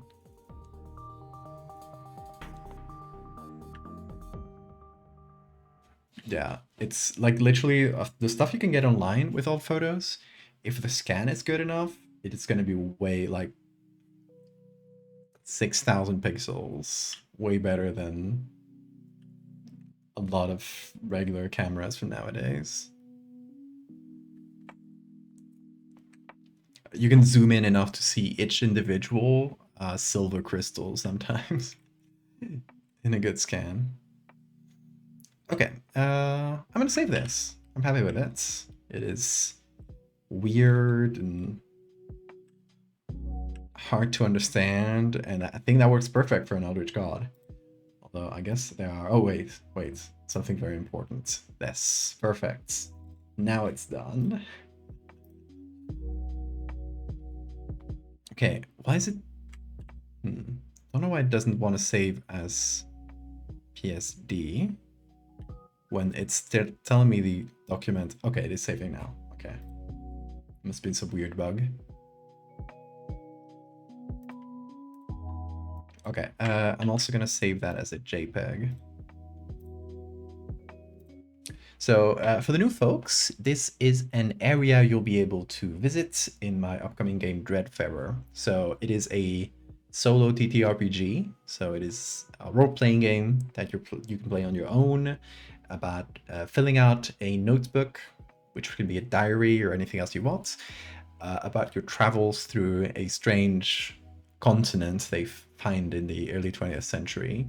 Right, so it's like a little bit of Indiana Jones, like exploring strange places with horror and weird cursed artifacts. So there's one of the areas, it's called a Kaura, and it is kind of a late game sort of area. You need to have some items before you can even go here. It's also like you need to hire a submersible to get here, so obviously it's the more expensive options. And here is, where you can find this strange underwater statue. Here's, for example, another one from Akara. This is an upside down lighthouse you can visit. Yeah, above ground you get things like the buried Colossus, or White Mountain.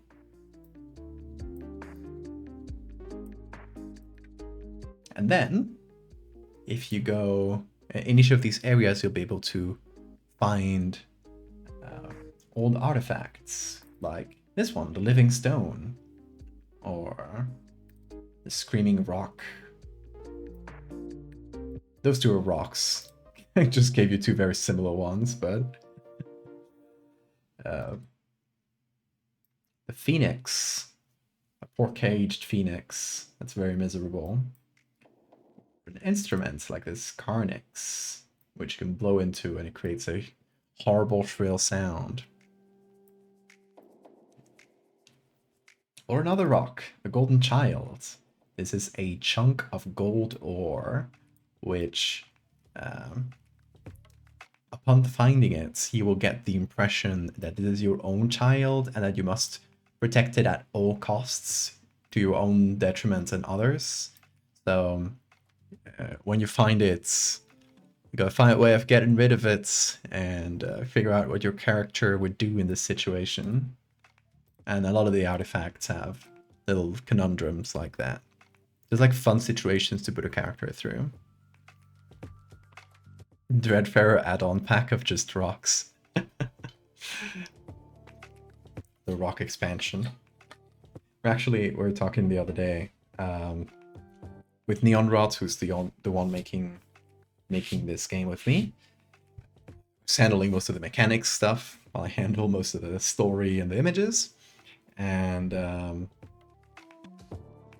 and he suggested a really good idea for a possible future expansion when we finish the game, which would be being a doctor in Lemuria, in this land, and just you know, coming across horrible curses and body horror diseases that you gotta take care of.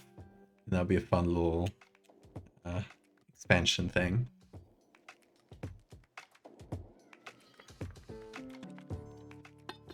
You know, maybe someday. For now, we're just doing the game. We got a lot of images to make, a lot to write. I'm finishing the area images. I think this might be the last one, actually. Oh, the last one I'm going to show you, because there are some that are from a singular area that I'm not going to stream. But in terms of areas, I think I got 2 for each zone. So I think we're pretty much good in areas. And fairly close to being done with artifacts. I need to do the artifacts from the underwater area, from this one. And do a couple of those. And the last main thing that I'm going to illustrate is curses. So when you go through the game, you get weird artifacts. You got to decide what to do with them, right? Let's say you get, you know, this living stone. And once you come back from whatever location you got it in, you got to decide what do you do with that? Do you maybe give it back to, you know, whoever owned it, or whoever deserves it, or whatever else? Like you put it back out into the worlds. You get no money, but you get no corruption. There's some points you can gain called corruption. You can then you can also sell it to the local museum, which will display it, and you get a little bit of money and a little bit of corruption.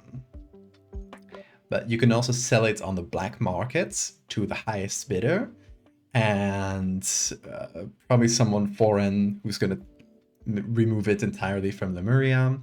And through that, you get a lot of money, but you also get a lot of corruption. So if you accumulate enough corruption, you get a curse. And the curses have a bunch of effects. They have a physical effect, which is described, and you can incorporate into your story, right? Like your character's hands suddenly fuse, and you can't use your fingers anymore, and you can't use certain items. But you know, it might also affect your story in other ways.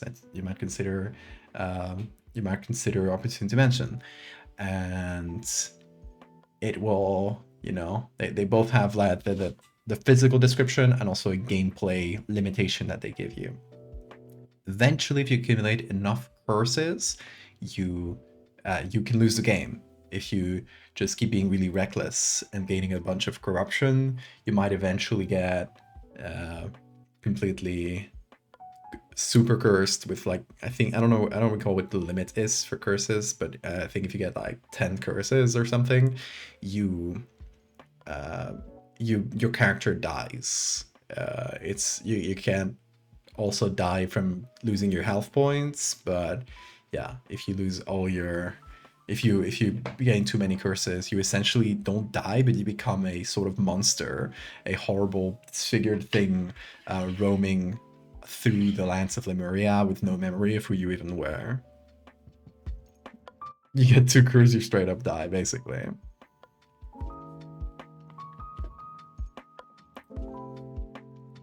So yeah, throughout the game you gotta make decisions like what to do with the artifact, or in certain situations, like depending on the actions you might take in a certain like moment of danger, you might choose from, oh, you know, maybe I lose some health points, or maybe I gain some corruption. So you gotta make these sort of choices all the time and see where they take you. And if you balance it well enough, and we balance the game well enough ourselves, you should be able to survive through and see all the areas and unlock the final areas as well. Hopefully. Also, I'm gonna close that. Yeah, I'm pretty much done with this. I wanted to maybe do another edit today, But this one took a lot of time. We also got really distracted with other things, which is fine, obviously. But yeah, I think that's gonna do it for us tonight. Tomorrow, we're gonna work on the fractal series a little bit, because it's been a while. I should put more work into it. So we're gonna do a bit of that. We're gonna work on the fractals. And yeah, the extra artifact I wanted to do today, maybe we'll do that on Friday. That's a free day. Or maybe we'll do something else. Maybe we'll do some of the body horror parasite suggestions you guys give me, because we got some really good ones. Also, yeah, as Lilith says, join the Discord. If you want to know when I'm streaming, get a notification. That's way better than Twitch's horrible notification system. And also know in advance, usually at the start of the week, I'll put out a little schedule for all the streams I'm going to do that week. So you'll be able to know when I'm streaming, more or less the hour I'm starting, and the topic for each stream. So if you don't want to miss like a certain stream, you'll be able to know beforehand through Discord.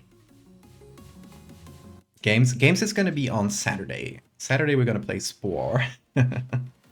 Yeah, tomorrow and Friday we're going to do art. So yeah, that takes care of that. You want to say bye? He's hiding away in a little corner. I'm not going to bother him. I think he might be sleeping actually. Yeah. All right. But yeah, y'all, thank you very much for being here and being my company while I finish this up and yapped for way too long. We should do a Weevil and Spore. That's a great idea. Please remind me, Cass. Yeah, y'all, thanks for being here. I will see you tomorrow around the same hour. We'll be doing some fractals, so watch out for that. Y'all, take care.